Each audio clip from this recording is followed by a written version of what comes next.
ஏன்னு கேட்டா முன்னால் உள்ள மஸ்ஜித குபா மஸ்ஜிதை தாங்கள் தான் கட்டி திறந்து வைத்தீர்கள், அங்க இருக்கிறவங்க கட்டினாங்க, தாங்கள் திறந்து வைத்தீர்கள். அதே போன்று இந்த மஸ்ஜிதையும் தாங்கள் தான் திறக்க வேண்டும் என்பதாக அவர்கள் சொல்லிக் கொண்டார்கள். இப்ப ரசூலுல்லாஹி ஸல்லல்லாஹு அலைஹி வஸல்லம் அவர்கள் அந்த நேரத்தில், இவர்கள் சொல்லக்கூடிய அந்த நேரத்தில் தபூக்குக்கு புறப்பட்டுக் கொண்டு இருக்கின்றார்கள். தயார் நிலையில் புறப்பட ஆயத்தமாக இருக்கின்றார்கள். அதனால் ரசூலுல்லாஹி ஸல்லல்லாஹு அலைஹி வஸல்லம் அவர்கள் சொன்னார்கள், இப்ப நான் போருக்கு போயிட்டு இருக்கிறேன், போருக்கு போயிட்டு திரும்ப வந்த உடனே உங்களுடைய கோரிக்கையை நிறைவேற்றி வைக்கின்றேன், நீங்க கூப்பிட்ட மாதிரி வந்து அந்த மஸ்ஜித். பொதுவாக இந்த சஹாபாக்களுடைய பழக்கமாகவும் இருந்தது. எங்கேயாவது தூரமாக இருக்கக்கூடிய ஒரு வீட்டில ஒரு பகுதியில தொழுகை ஆரம்பிக்கப்பட வேண்டும் என்று இருந்தால் அந்த சஹாபாக்கள் ரசூலுல்லாஹி ஸல்லல்லாஹு அலைஹி வஸல்லம் அவர்கிட்ட வருவாங்க. யார சொல்லலாம், தாங்க எங்க இடத்துக்கு வரணும், நாங்க அந்த என்னுடைய வீட்டுல இந்த இடத்துல தொழலாம் என்பதாக நினைத்துக் கொண்டிருக்கின்றோம், தொழுகையுடைய இடமாக முசல்லாவாக ஆக்கி கொள்ளலாம் என்று நினைக்கின்றோம், தாங்க வந்து அந்த இடத்தை காட்டி ஆரம்பிச்சு வச்சுட்டீங்கன்னா அப்புறம் நாங்க தொழுதுக்கிறோம் அப்படின்னு சொல்லுவாங்க. ரசூலுல்லாஹி ஸல்லல்லாஹு அலைஹி வஸல்லம் போவாங்க, தொழுவாங்க, பரக்கத்துக்காக சில துஆக்கள் செய்வார்கள், அப்புறம் வந்துருவாங்க. அந்த இடத்துல தொழுகை நடந்து கொண்டிருக்கும். வீட்டிலையும் சரி வெளியிலும் சரி எல்லா இடங்களிலும் போய் பழக்கம். அந்த அடிப்படையில் தான் ஒரு புதிய மஸ்ஜித் கட்டப்பட்டால் யார் முத்தகீன்களில் உள்ளவர்களாக இருக்கின்றார்களோ, நல்லடியார்களாக அல்லாஹ்வுடைய பக்தி உள்ளவர்களாக இருக்கின்றார்களோ அவர்களை கூப்பிட்டு முதல்ல அந்த இடத்துல தொழுங்க, தொழுது துஆ செய்யுங்க, பிறகு நாங்க தொழுகை ஆரம்பிச்சுக்கிறோம் அப்படின்னு சொல்றோம். அதுதான் இப்ப எப்படி ஆகி போச்சுன்னு கேட்டா, மஸ்ஜித் திறப்பு விழா அப்படின்னு சொல்லிட்டு முதல்ல பொம்பளைகள்லாம் உள்ள விட்டு போகக்கூடாதவங்கெல்லாம் அவங்கெல்லாம் கராபாக்கின பின்னால மறுநாள் காலையில் ஆம்பளைங்கெல்லாம் கூப்பிட்டு, ஆம்பளைங்கள்ல முதலிடம் வைக்கக்கூடியவர் அரசியல்வாதிகள், அவங்க காபீர் அல்லவா அப்படிங்கிறது அவங்கெல்லாம் உட்கார்ந்து இருப்பாங்க, அவங்க தான் துஆ செய்வாங்க பள்ளியாசலுக்கு. இந்த மஸ்ஜிதை கட்டின இன்ஜினியர் இருக்கார் பாருங்க, அவருக்கு தங்க மெடல் கொடுக்கணும், ஒரு தங்க மெடல் கொடுப்பாங்க அவருக்கு. ஹராமான ஆம்பளைங்க போட்டுக் கொள்வதற்கு ஹராமான ஒரு தங்க மெடல் இன்ஜினியருக்கு கொடுக்கப்படும், யார் கட்டினாரோ அவருக்கு. எல்லா வசதியும் நடக்குது. மற்றவங்களுக்கெல்லாம் சால்வைகள்லாம் போர்த்துவாங்க, நிறைய சால்வை நான் வாங்கிட்டு வந்திருக்கிறேன் போய் அது மாதிரி மஸ்ஜிதுகள்ல. அப்புறம் கடைசியில பாத்தீங்கன்னு சொன்னா தஞ்சாவூர் ஜில்லாலாம் ஒரு 10,000 20,000 பேர் உட்கார்ந்து இருப்பாங்க. நீட்டமா தெரு இருந்துச்சுன்னா இந்த தெருவில் அந்த தெருவில் நிறைய உட்கார்ந்து இருப்பாங்க. அங்க பிரியாணி பொட்டலங்கள் முதல்ல தயாராயிருக்கும். எவ்வளவுன்னு கேட்டா 15,000 பொட்டலம் 20,000 பொட்டலம் தயாராயிருக்கும். சரி, காலையில 10 மணி 11 மணிக்கு ஆரம்பிப்பாங்க, 1:30 மணி 2 மணிக்கு ஜும்மா நடக்கும். இப்ப ஜும்மா தொழுகை நடப்போது, நீங்க எல்லாம் ஒளி செஞ்சுட்டு எல்லாம் ரெடி ஆயிருங்க, அப்படி சப்பை இப்படி உட்காந்துங்க அப்படி உட்காந்துங்க, நல்ல டைரக்ஷன் எல்லாம் கொடுப்பாங்க. 10,000 பேரும் ஒளி செய்யறதுக்கு இடம் இருக்காது, தண்ணியும் இருக்காது, தண்ணி இருக்காது, இடமும் இருக்காது. அதனால யார் ஒழுவோட இருக்காங்களோ அவங்க தொழுதுக்காங்க, ஒழுவுடன். ஒழு இல்லாதவங்க ஒழு இல்லாம தொழுதுக்காங்க. யாரும் ஒழுவோட தொழுகிறதா கிடையாது. இப்ப போய் யாருங்க ஒளி செஞ்சுட்டு வருது, நான் போய் ஒளி செஞ்சுட்டு வர்றதுக்குள்ள அசுராயிடும், அதுக்குள்ள எங்க யார் ஒளிச்சேர் இப்படி எல்லாம் மன்னிச்சுவான் தொழுதுட்டு போகுங்க அப்படின்னு சொல்லிட்டு சொல்றவங்க எல்லாம் உண்டு.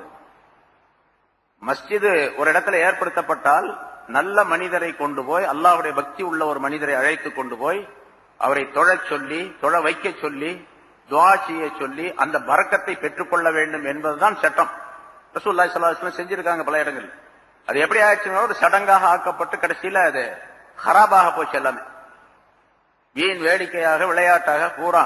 மஸ்ஜித் திறப்புடான்னு சொன்னா முதல்ல வர்றது அந்த இதுதான் பூதம், அதாவது கேமரா, அது என்னது வீடியோ பூதம் முதல்ல வந்து நிற்கும். அதுக்கு பிறகு மக்கள்லாம் வருவாங்க. அதுக்காக வேண்டிய ஏற்பாடு. இங்கே ரசூலுல்லாஹி ஸல்லல்லாஹு அலைஹி வஸல்லம் செய்து காட்டியது ஒரு சுன்னத்தான நடைமுறை. ஒரு நல்லடியார் நல்ல மனிதருடைய துஆ ஏற்பட வேண்டும், அவருடைய பரக்கத்து கிடைக்க வேண்டும் என்பதற்காக வேண்டி செய்யப்பட்ட விஷயம். ஸல்லல்லாஹு அலைஹி வஸல்லம் அவர்கள் ஒரு சஹாபி நோய்வாய்ப்பட்டிருந்தார், வியாதியா இருக்கிறார். அவரை பார்ப்பதற்காக ரசூலுல்லாஹி ஸல்லல்லாஹு அலைஹி வஸல்லம் போனாங்க. போனா ரொம்ப உடம்பு சரியில்லை, ரொம்ப இதா இருக்கார். ரசூலுல்லாஹி ஸல்லல்லாஹு அலைஹி வஸல்லம் ஒலு செய்தார்கள். ஒலு செய்த உடனே சஹாபாக்களுடைய பழக்கம் தான் முன்னாடி சொல்லியிருக்காங்க, அந்த ஒலு செய்த தண்ணி யாரும் கீழே விட மாட்டாங்க, எல்லாம் பிடிச்சு மேல தடவிக்குவாங்க. அந்த ஒலு செய்த தண்ணீர் கீழே விழாமல் பிடித்தார்கள். அந்த தண்ணீரை அந்த நோயாளிக்கு தெளித்து விடும்படியாக குடிக்கும்படியாக சொன்னார்கள் ரசூலுல்லாஹி ஸல்லல்லாஹு அலைஹி வஸல்லம். ஒலு செய்த தண்ணியை அந்த நோயாளிக்கு புகட்டும்படியாக அதை தெளித்து விடும்படியாக சொன்னார். தெளிக்கப்பட்டது, அவர் சுகமானார் அப்படின்னு வருது ஹதீஸ். இப்ப யாராவது ஒரு நல்லடியார், ஒரு முத்தகையாக ஒரு இருக்கக்கூடிய அல்லாஹ்வுடைய பக்தி இருக்கக்கூடிய ஒரு மனிதர், அவருடைய எச்சில் பட்டாலும் சரி, அவருடைய தண்ணீர் பட்டாலும் சரி, அவருடைய உடலிலே பட்ட எந்த பொருள் பட்டாலும் சரி, அவருடைய வியர்வையாக இருந்தாலும் கூட சரி, அவருடைய துணியாக இருந்தாலும் கூட சரி, அது இன்னொருடைய உடலில் படும்பொழுது அதற்கு மகத்துவம் இருக்கின்றது, பரக்கத்து இருக்கின்றது, நோய் நீங்கும், நல்ல அருள் கிடைக்கும், அல்லாஹ் தஆலாவுடைய எல்லா விதமான பரக்கத்துகளும் கிடைக்கும் அப்படிங்கிறது அந்த ஹதீசுகள் இருந்து சொல்லப்படுகின்றது. இமாம் தானவி ரஹ்மத்துல்லாஹி அலைஹி அவர்கள் அந்த ஹதீஸ்க்கு நிறைய விளக்கம் எழுதுகின்றார்கள். இதுவெல்லாம் நல்ல ஒரு ஷேக்காக இருந்தால், பக்தி உள்ள காமிலான ஷேக்காக இருந்தால், அவரிடத்தில் இப்படி அணுகுவதின் காரணமாக இன்னென்ன பரக்கத்துகள் எல்லாம் ஏற்படும் என்று இந்த ஹதீஸை வைத்து உதாரணம் விளக்கம் சொல்லி காட்டுகின்றார்கள். சரி, இங்க அந்த ரசூலுல்லாஹி ஸல்லல்லாஹு அலைஹி வஸல்லம் நான் வர்றேன், போயிட்டு வர்றேன், போருக்கு போன பின்னால போயிட்டு வந்த பின்னால நான் வர்றேன் அப்படின்னு சொல்லிட்டு போயிட்டாங்க. இப்ப அது வரைக்கும் காத்திருந்தாங்க இந்த மனிதர்கள். இதுக்கடையில பல்வேறு நிகழ்ச்சிகள், முன்னால் உள்ள ஆயத்துக்கள் விளக்கம் சொல்லப்பட்டது எல்லாம். ரசூலுல்லாஹி ஸல்லல்லாஹு அலைஹி வஸல்லம் தபூக்கு போயிட்டு வர்றாங்க. வந்தபோது மதீனாவுக்கு வந்து சேருவதற்கு ஒரு நாள் அல்லது ஒரு நாளை விட குறைவான ஒரு காலகட்டம். அந்த நேரத்தில் ஒரு நாளைக்கு முன்னால் இன்னொரு நாள், அடுத்த நாள் வந்து மதீனாவுக்கு வந்து சேர்ந்துருவாங்க.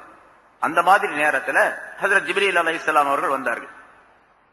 வந்து சொன்னார்கள், இந்த மாதிரி ஒரு மஸ்ஜித் கட்டப்பட்டு இருக்கின்றது. அந்த மஸ்ஜித் மஸ்ஜிதுல் லிரார், இடையூறு செய்யக்கூடிய மஸ்ஜித் அப்படின்னு ஜிப்ரீல் அலைஹிஸ்ஸலாம் அவர்கள் அல்லாஹ் சொன்னதாக இப்படி ஒரு மஸ்ஜித் கட்டப்பட்டு இருக்கின்றது.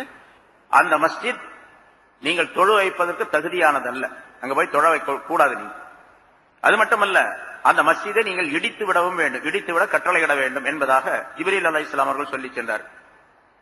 உடனே ரசூலுல்லாஹி ஸல்லல்லாஹு அலைஹி வஸல்லம் தங்களுடைய சஹாபாக்கள்ல ஒரு 2 பேரை கூப்பிட்டாங்க. அலி இப்னு அபி தல்ஹா என்று ஒருவர், இல்ல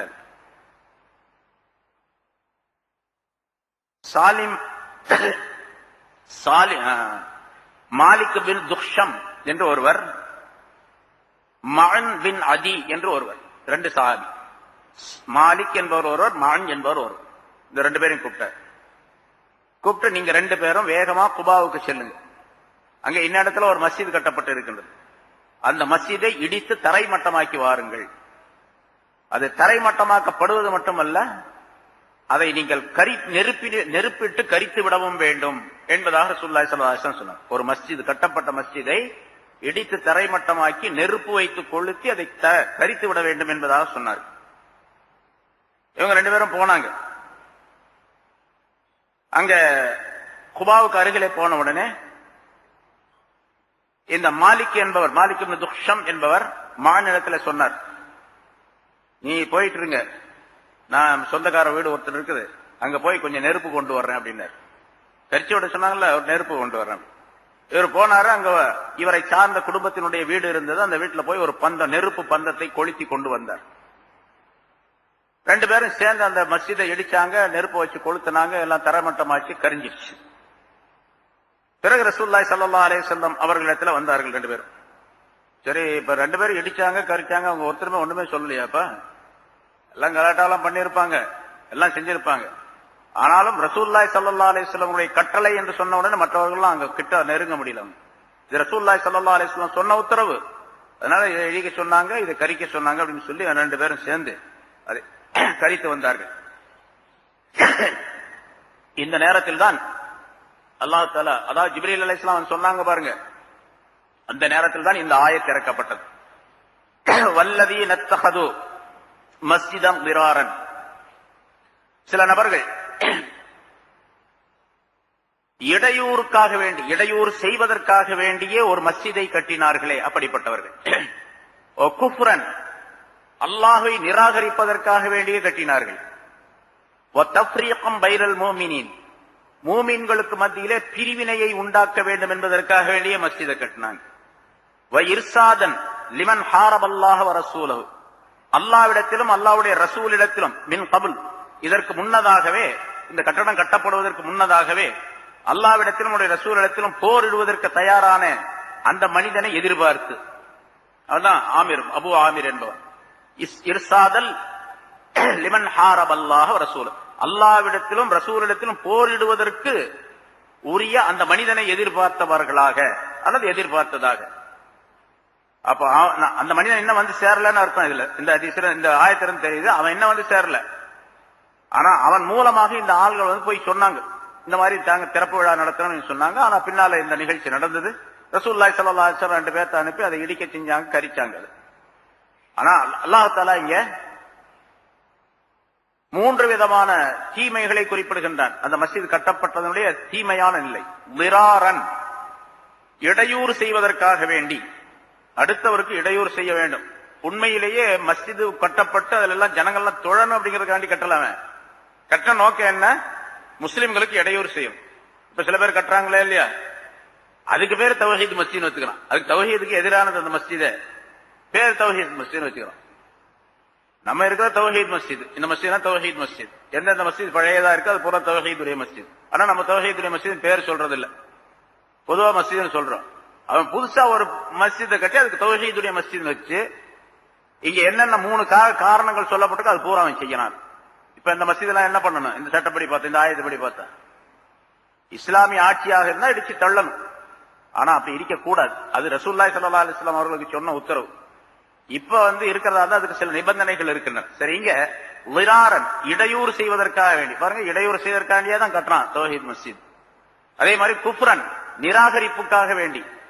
இவன் வெளிப்படையாக நாங்க முஸ்லீம்னு சொல்லிக்கிறான், அவனும் அப்படித்தான் சொன்னான், முஸ்லீம் அப்படித்தான், நாங்க முஸ்லீம்கள் தான் அப்படின்னு சொன்னான். ஆனா உள்ள குஃபுர் நிறைந்து இருக்கின்றது, அல்லாஹ்வுக்கும் ரசூலுக்கும் மாற்றமான கருத்துக்கள் நிறைந்து இருக்கின்றன. அதே மாதிரி இப்பவும் இருக்குது. தஃப்ரீகன் பைனல் முஃமினீன், மூமின்களுக்கு மத்தியிலே பிரிவினை உண்டாக்குறது. இல்லையா, பிரிவினை உண்டாக்குதான். 5-6 பேர் தொழுகிறான். ஒரு ஊர்ல பார்த்தேன், 2 பேர் தான் தொழுகிறான். இமாமும் பின்னால் நிற்கிறான்.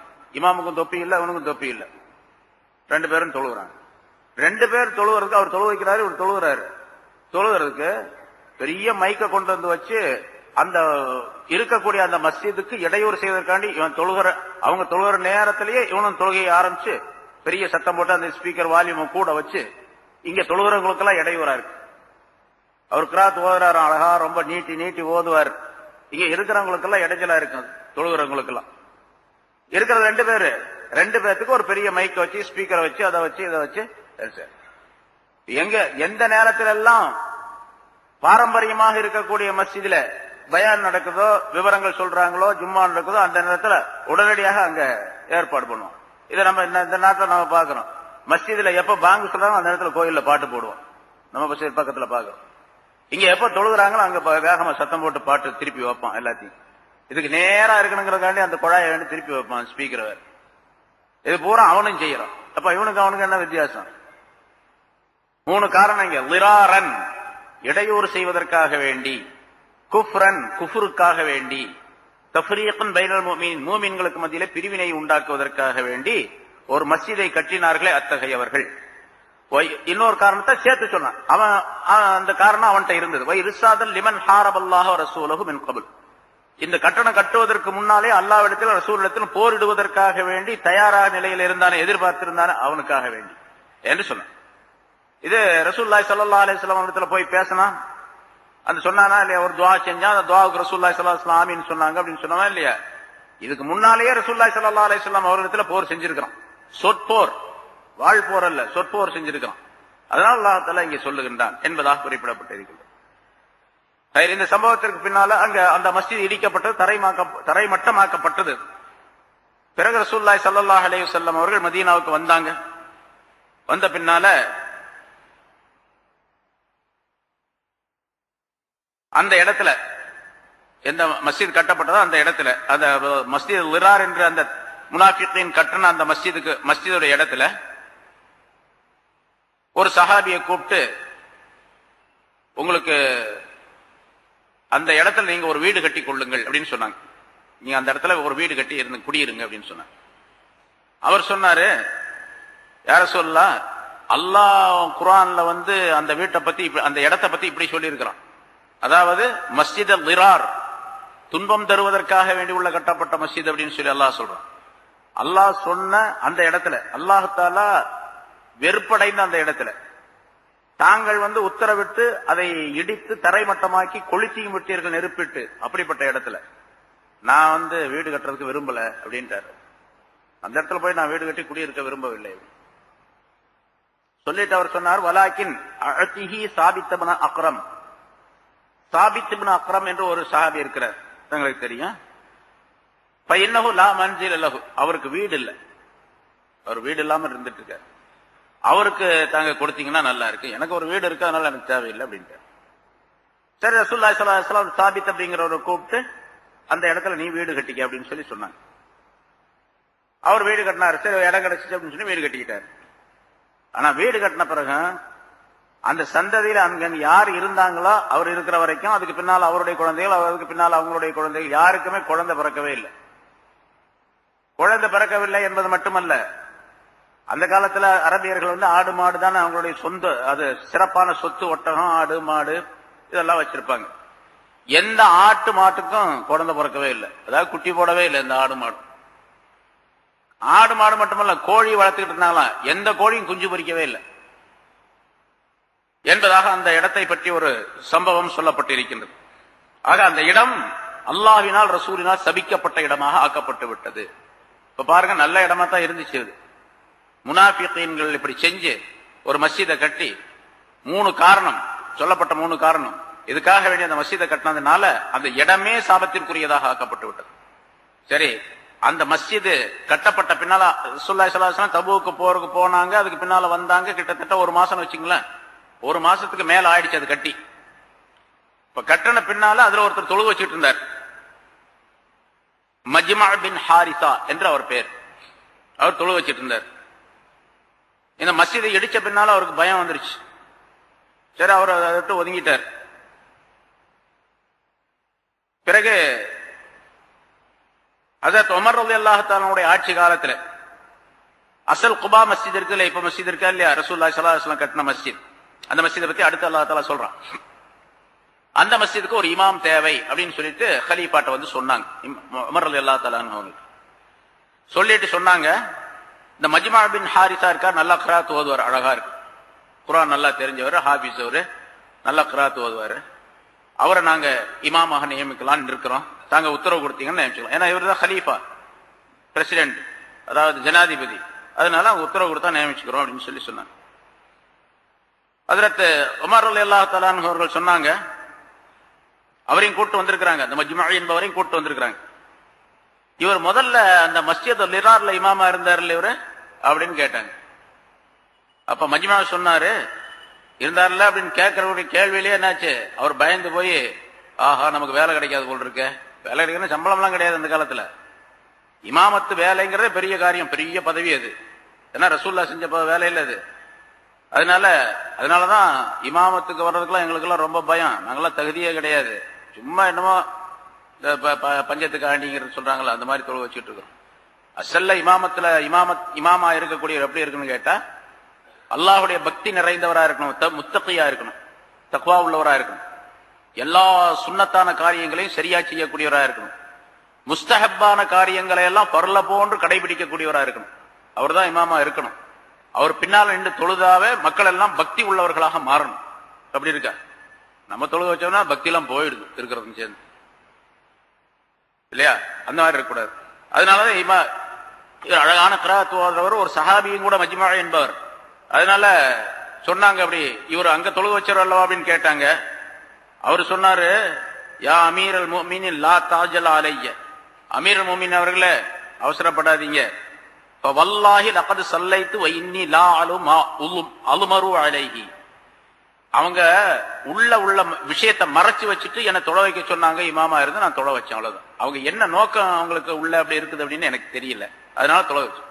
உண்மையிலேயே வலோ அலிம்துமா சல்லைத்து, நான் எனக்கு தெரிஞ்சிருந்துச்சுன்னா நான் தொழ வைக்க மாட்டேன், தொழ வச்சிருக்க மாட்டேன், அவங்கள தெரியல அப்படின்னு சொல்லி தன்னுடைய காரணத்தை சொன்னார். ரசூலுல்லாஹ் ஹஜ்ரத் உமர் ரலியல்லாஹு தஆலா அந்த காரணத்தை ஏற்றுக்கொண்டு அவரை மஸ்ஜித் குபாவுக்கு இமாமாக நியமித்தார்கள் என்பதாக மற்றொரு சம்பவம் சொல்லப்பட்டிருக்கிறது. அந்த மஸ்ஜித் லிரார் அப்படிங்கறதுல முதல்ல இமாமா இருந்தாரு, மனப்பூர்வமாக விருப்பத்தோடு அவர் இமாமாக இருந்தா அவர் வேற எங்கேயும் இமாமத்தை செய்யக்கூடாது. ஆனா எவ்வளவு நாளா இமாமா இருந்திருப்பாரு, 1 மாசம் தான் அதிகபட்சமா இருந்தா, 1 மாசம் இருந்திருப்பாரு. 1 மாசத்துக்குள்ளே அது இடிக்கப்பட்டு விட்டது. அப்போ அல்லாஹுக்கு எதிராக இருக்கக்கூடிய ஒரு இடத்துல வேலை பார்த்த ஒருவர் அவர் அதை விட்டுட்டு வந்துட்டாரு, நல்ல இடத்துல வந்து நான் அந்த இடத்துல இருந்தேன், அதனால நீங்க வேலை கொடுங்க, அங்க எனக்கு வேலை இல்லாம போச்சு அப்படின்னு சொன்னா அவர் கொடுக்க கூடாதுன்னு தெரியும். அதாவது ஒரு கெட்ட மனிதனுடைய சகவாசத்தில் இருந்து விட்டு வந்தால் அந்த கெட்ட பண்பு அவனிடத்தில் கொஞ்சமாவது ஒட்டி கொண்டு இருக்கும் என்பதை இங்கே குறிப்பிடுகின்றார். ஹஜ்ரத் Umar ibn Abdul Azeez second Umar என்பதாக அவருடைய நீதியை பற்றி சொல்லப்படும். அப்படிப்பட்ட அப்பாசியா ஹலீஃபாக்கள்ல உமையாவுடைய ஹலீஃபாக்கள்ல மிகச்சிறந்த மேதை அப்படின்னு தாபியங்களிலே மிகச்சிறந்தவர் ஹஜ்ரத் அப்துல்லா உமர் இப்னு அப்துல் அசீஸ் ரஹ்மத்துல்லாஹி அலைஹி அவர்கள். அவங்களுக்கு ஒரு காத்திப் தேவைப்பட்டது. அதாவது ஒரு எழுத்தாளர் ஒருவர் கணக்கு வழக்குகளை பதிவு செய்வதற்காண்டி ஒரு நல்ல மனிதர் தேவைப்பட்டது. ஒரு முஸ்லிமான ஒரு மனிதர், நல்ல அறிவாளி, நல்ல சிந்தனை உள்ளவர், நல்ல எழுத்தாளர், நல்ல கணக்கு வழக்கெல்லாம் நல்லா பார்ப்பாரு, திறமையான ஆள். அவரை கூட்டு வந்து, இவர் நல்ல திறமையான ஆள், உங்களுடைய வேலைக்கு பொருத்தமான ஆளு, உங்க எல்லா வேலையும் செய்வார். நம்ம சாதாரண உருதுல சொல்லுவாங்க, முன்ஷின்னு சொல்லுவாங்களா இல்லையா, அது மாதிரி முன்ஷி அவர். அவரை கொண்டு வந்து நிறுத்தினாங்க. இவர் நல்ல ஆள், நீங்க வச்சுக்கலாம் அப்படின்னு சொல்லிட்டு சிபாரிசு பண்ணாங்க. உமர் இப்னு அப்துல் அசீஸ் ரஹ்மத்துல்லாஹி அலைஹி அவர்கள் அந்த மனிதரிடத்தில், அந்த வாலிபரிடத்தில் கேட்டார், நீ இதுக்கு முன்ன எங்க வேலை செஞ்ச அப்படின்னு சொல்லிட்டு. அவர் சொன்னாரு, நான் வந்து ஹஜ்ஜாஜ் பின் யூசுப் இடத்துல வேலை செஞ்சேன் அப்படின்னு. ஹஜ்ஜாஜ் பின் யூசுப் உமையா ஹலீஃபாக்கள்ல முதல் ஹலீஃபாவாக இருந்த மன்சூர், அதுக்கு அடுத்தவர் மாலிக். அவருடைய ஆட்சியில இந்த ஹஜ்ஜாஜ் பின் யூசுப் மந்திரியாக இருந்தார். அதாவது ஒரு மாகாணத்துக்கு கவர்னராக நியமிக்கப்பட்டிருந்தார். ஆனா வரலாற்றிலே மிகப்பெரிய கொடுங்கோலனாக சித்தரிக்கப்படுகின்றார் அவர். ஏன்னா அவருடைய ஆட்சியில சஹாபாக்கள், உலமாக்கள், தாபியீன்கள்ல மிகப்பெரிய ஆலிம்களை எல்லாம் நிறைய கொலை செய்திருக்கின்றார். அவருடைய ஆட்சியை ஏற்றுக்கொள்ளாவிட்டால் கொலை நடந்துடும், உடனடியாக ஆளை காலி பண்ணிடுவார். அந்த மாதிரி ஹஜ்ஜாஜ் இப்னு யூசுப் அவருடைய குறுகிய கால ஆட்சியில, இதுக்கு அவர் அரசர் அல்ல, அரசர் இவரை கவர்னராக ஒரு மாநிலத்துக்கு நியமித்திருக்கிறார். என்ன, அந்த மாநிலத்தில் நியமிக்கப்பட்ட அந்த காலத்துல, இவர் ஆட்சி காலத்துல, இவர் இருந்த அந்த பீரியட்ல 1,24,000 ஆலிம்களை கொலை செய்திருக்கார். அவ்வளவு கொடுங்கோன்மையான ஒரு ஆள் ஹஜ்ஜாஜ் இப்னு யூசுப். ஏராளமான சம்பவங்களும் அந்த ஆளை பற்றி சொல்லப்பட்டு இருக்கின்றது. ஆனா பெரிய அறிவாளி, மிகப்பெரிய ஞானம் படைத்தவன். குர்ஆன் நல்லா தெரியும், ஹதீஸ் நல்லா தெரியும், எல்லாமே தெரியும். இருந்தாலும் அவனுடைய புத்தி அப்படி. இப்ப உமர் இப்னு அப்துல் அசீஸ் ரலியல்லாஹு தஆலா அன்ஹு அவங்க அந்த வாலிபரிடத்துல கேட்டாங்க, நீ இதுக்கு முன்னால எங்க வேலை பார்த்தா? ஹஜ்ஜாஜ் இப்னு யூசுப் இடத்துல வேலை பார்த்த. முதல்ல இங்கிருந்து ஓடு அப்படின்ட்டாங்க, போடி. அப்ப அந்த ஆள் சொன்னார், வந்தாலே இல்ல நான் கொஞ்ச நாள் தான் இருந்தேன், ஒரு நாள் 2 நாள் தான் இருந்தேன், அந்த ஆள் பிடிக்கல வந்துட்டேன். நீ 1 மணி நேரம் அவன்கிட்ட வேலை பார்த்தாலும் கூட உன்னை வச்சுக்க முடியாது அப்படின்ட்டாங்க. 1 மணி நேரம் இருந்தாலும். இது எல்லா யாரையெல்லாம் நாம் வேலைக்கு வைக்கின்றோமோ, குறிப்பாக முக்கியமான வேலைகளுக்கு, எழுத்து வேலை, நம்முடைய வலதுகரமாக இருக்கக்கூடிய சில நபர்கள், இவர்களை எல்லாம் நாம் யோசிக்க வேண்டும், சிந்திக்க வேண்டும், அவர்களை நாம் இந்த மாதிரி தேர்ந்தெடுக்க வேண்டும். இதுக்கு முன்னால் அவர் எங்க வேலை செஞ்சிருக்கார்? நல்ல மனிதரிடத்திலே, கெட்ட மனிதரிடத்திலே. கெட்ட மனிதரிடத்திலே வேலை செய்திருந்தால் அதனுடைய தாக்கம் இந்த மனிதரிடத்தில் இருக்கத்தான் செய்யும்.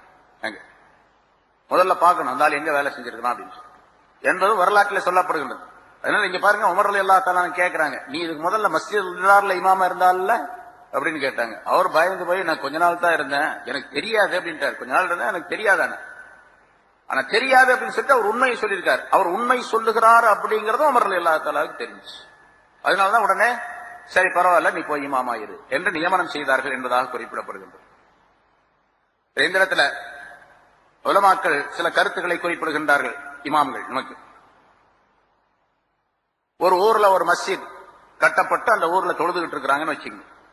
அந்த மஸ்ஜித் பெரிய மஸ்ஜித் இருக்கிற அந்த ஊருக்காரங்களுக்கு போதுமான அளவுக்கு, அந்த மஹல்லாக்காரங்களுக்கு போதுமான அளவுக்கு இருக்குது. வேற ஒரு ஆள் என்ன பண்றாரு, திடீர்னு பணம் நிறைய இருக்குது அப்படின்னு சொல்லிட்டு பக்கத்துல இன்னொரு மஸ்ஜித் கட்டுறாரு. இப்படி கட்டலாமா அப்படின்னு கேட்டா, பக்கத்துல அந்த மஸ்ஜிதை கட்டுறது கூடாது, அது குற்றத்திற்குரியது. சரி, அப்படி பக்கத்துல ஒரு மஸ்ஜிதை கட்டுறாரு பாருங்க, அது இந்த 3 காரணங்களில் ஏதாவது ஒரு காரணம் இருந்தால், மிரார், குஃப்ரு, தஃப்ரீக்கும் பைனல் முஃமினீன் என்ற 3 காரணங்கள் ஏதாச்சும் ஒண்ணு இருந்துச்சுன்னா அதை இடிக்கிறது வாஜிப். இஸ்லாமிய அரசாங்கம் வந்தா தான் செய்ய முடியும், இந்த அரசாங்கத்துல செய்ய முடியாது. இடிச்சாருன்னா கோர்ட்ல கொண்டு போய் போட்டுருவார் நம்மள. அதனால சட்டம் என்னன்னு கேட்டா, ஒரு மஸ்ஜித் இருக்கின்றது, அந்த மஸ்ஜித் போதுமான அளவு இருக்கின்றது, எந்த விதமான சிரமமும் கிடையாது, எல்லாரும் அங்க வந்து தொழவும் முடியும் என்று இருந்தால் பக்கத்துல மஸ்ஜித் கட்டுறது கூடாது, அதை இடிக்கிறது வாஜிப் என்பதாக சொல்லப்பட்டது.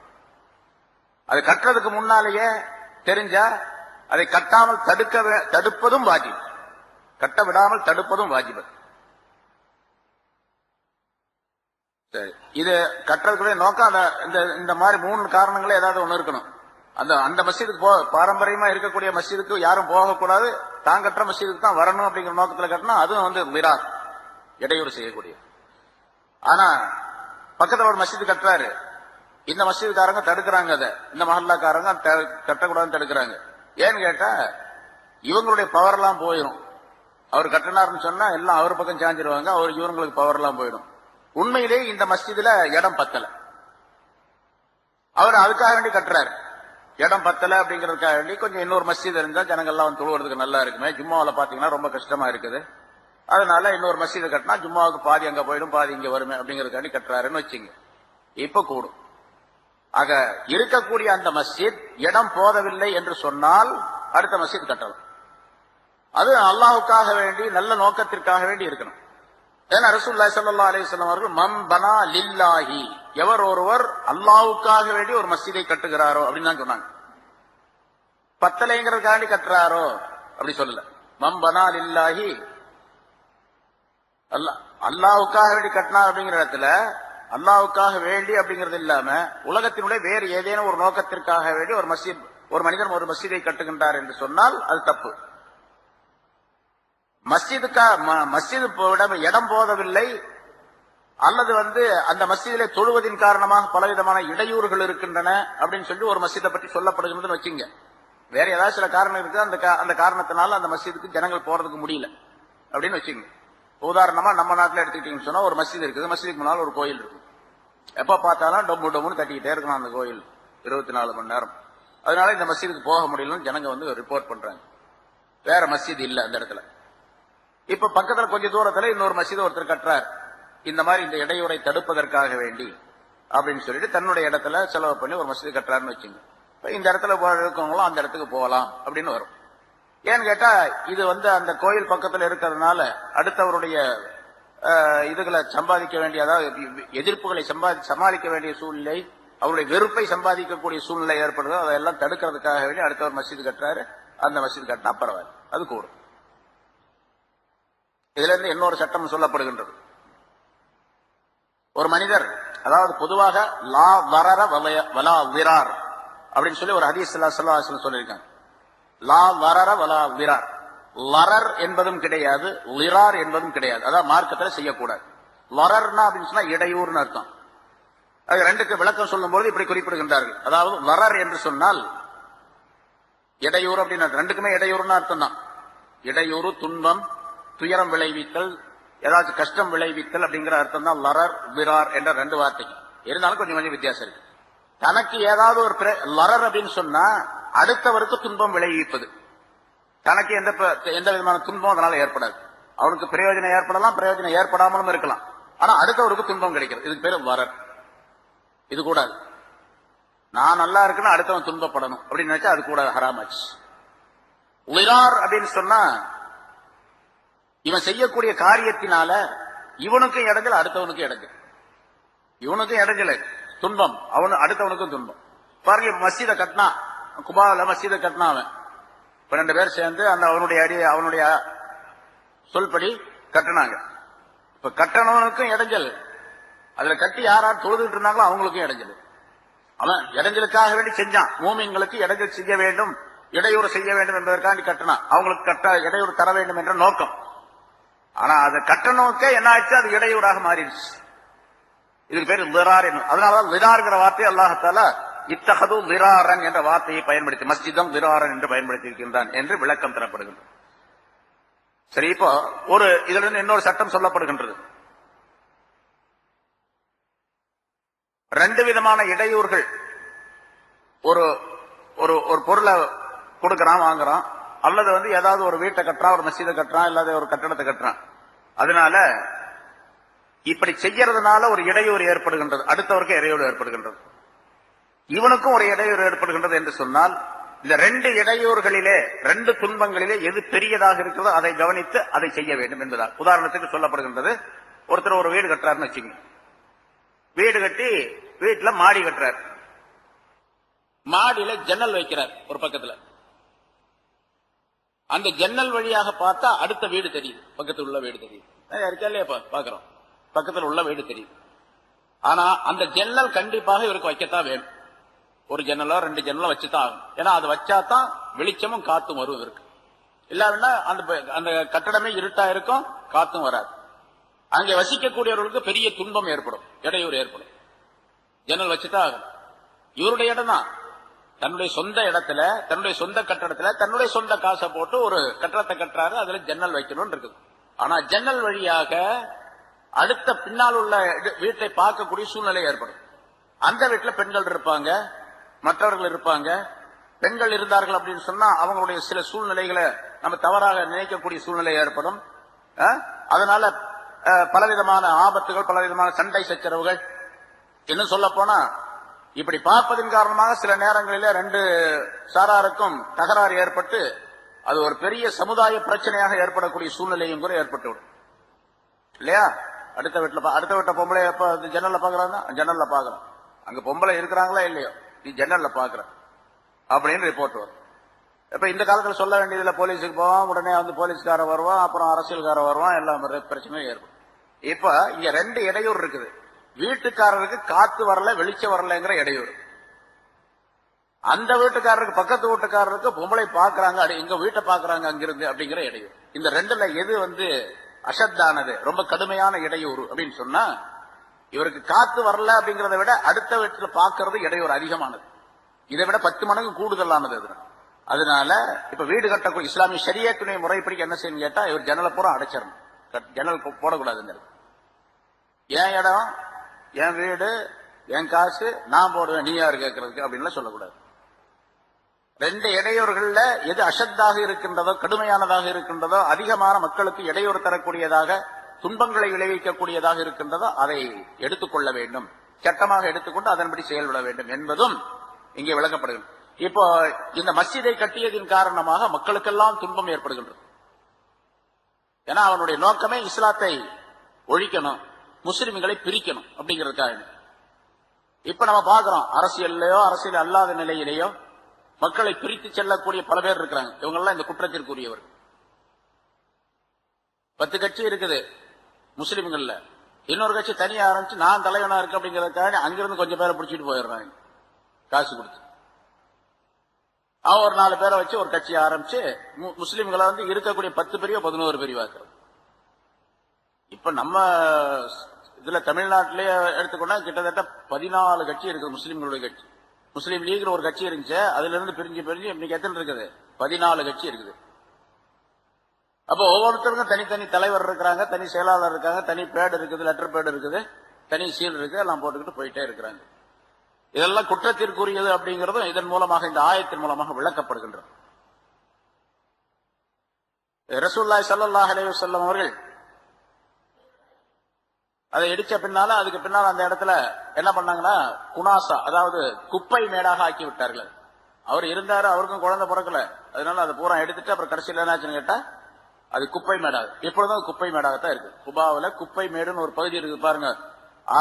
குபாவுடைய மஸ்ஜித் இருக்குது, மஸ்ஜித் குபா, அது அசல்ல உள்ள மஸ்ஜித். அந்த மஸ்ஜிதுக்கு எதிரில் ஒரு கபிரிஸ்தான் இருக்கும். அந்த கபிரிஸ்தான்ல இப்போ அந்த பகுதியில் யாராவது இறந்தாங்கன்னா அங்கதான் அடக்குவாங்க. அதுக்கு பக்கத்துல அந்த குப்பை மேடு இருப்பதாக சொல்லுகின்றார். அப்ப பார்க்கல அது என்ன ஆச்சு அப்படிங்கிறது இல்ல, அது வேற மாதிரி மாத்திருக்காங்க. அந்த பகுதியில தான் அந்த மஸ்ஜித் பக்கத்துல, இப்ப இருக்கக்கூடிய மஸ்ஜித் பக்கத்துல அந்த குப்பை மேடு இருக்குது.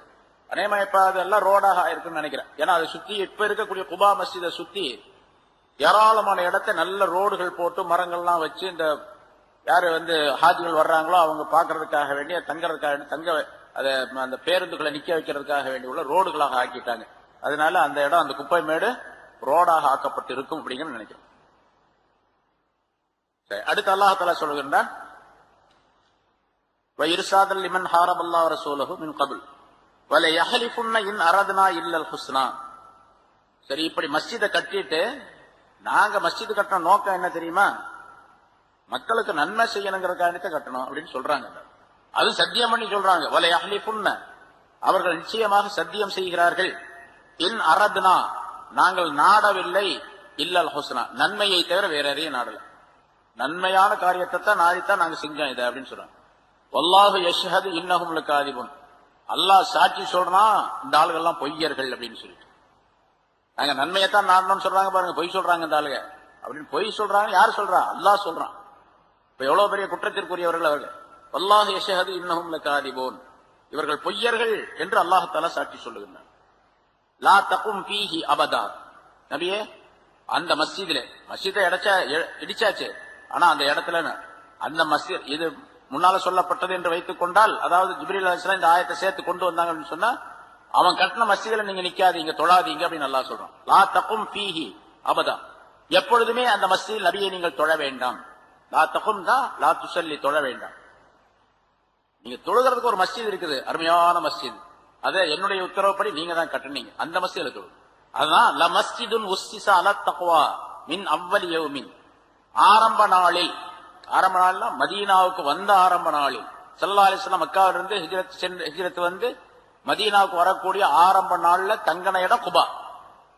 குபாவில் தங்கினாங்க. 5 நாள் இருந்தாங்க. திங்கள், செவ்வாய், புதன், வியாழன், வெள்ளிக்கிழமை காலையில புறப்பட்டு மதீனாவுக்கு வந்தாங்க. வழியிலேயே லுஹருடைய ஜும்மாவுடைய நேரம் ஆயிடுச்சு. அதுக்கு முதல்ல ஜும்மா தொழுததே கிடையாது. அப்பதான் ஃபர்ஸ்ட் ஜும்மா, வெள்ளிக்கிழமை. பனு சாலிம் அப்படின்னு சொல்லிட்டு ஒரு கூட்டத்தாருடைய தோட்டம் இருந்துச்சு.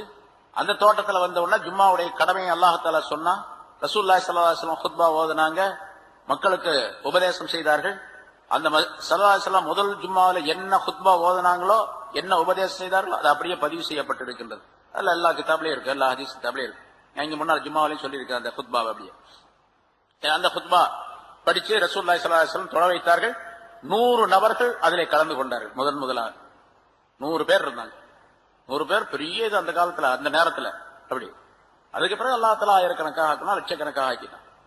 சரி, இப்ப அந்த முதல் மஸ்ஜித் குபால இருந்து தங்கி இருந்து முதல்ல கட்டினாங்களே, அதுதான் முதல் நாளில் அப்படின்னு அல்லாஹ் மின் அவ்வலி யௌமின், ஆரம்ப நாளில் தக்வாவின் மீது அமைக்கப்பட்ட, தக்வாவின் மீது அஸ்திவாரமிடப்பட்ட, உஸ்ஸிஸ அல தக்வா, அல்லாஹ்வுடைய பக்தியின் மீது அஸ்திவாரமிடப்பட்ட ஒரு மஸ்ஜித். அஹக்கு அன் தக்வம ஃபீ, அதுல நீங்க தொழுவதற்கு அதுதான் தகுதியானது. இதுல தொழக்கூடாது, இந்த மஸ்ஜிதுல நீங்க தொழுங்க. அஹக்கு அன் தக்வம ஃபீ, அந்த மஸ்ஜிதுல நீங்கள் தொழுங்க.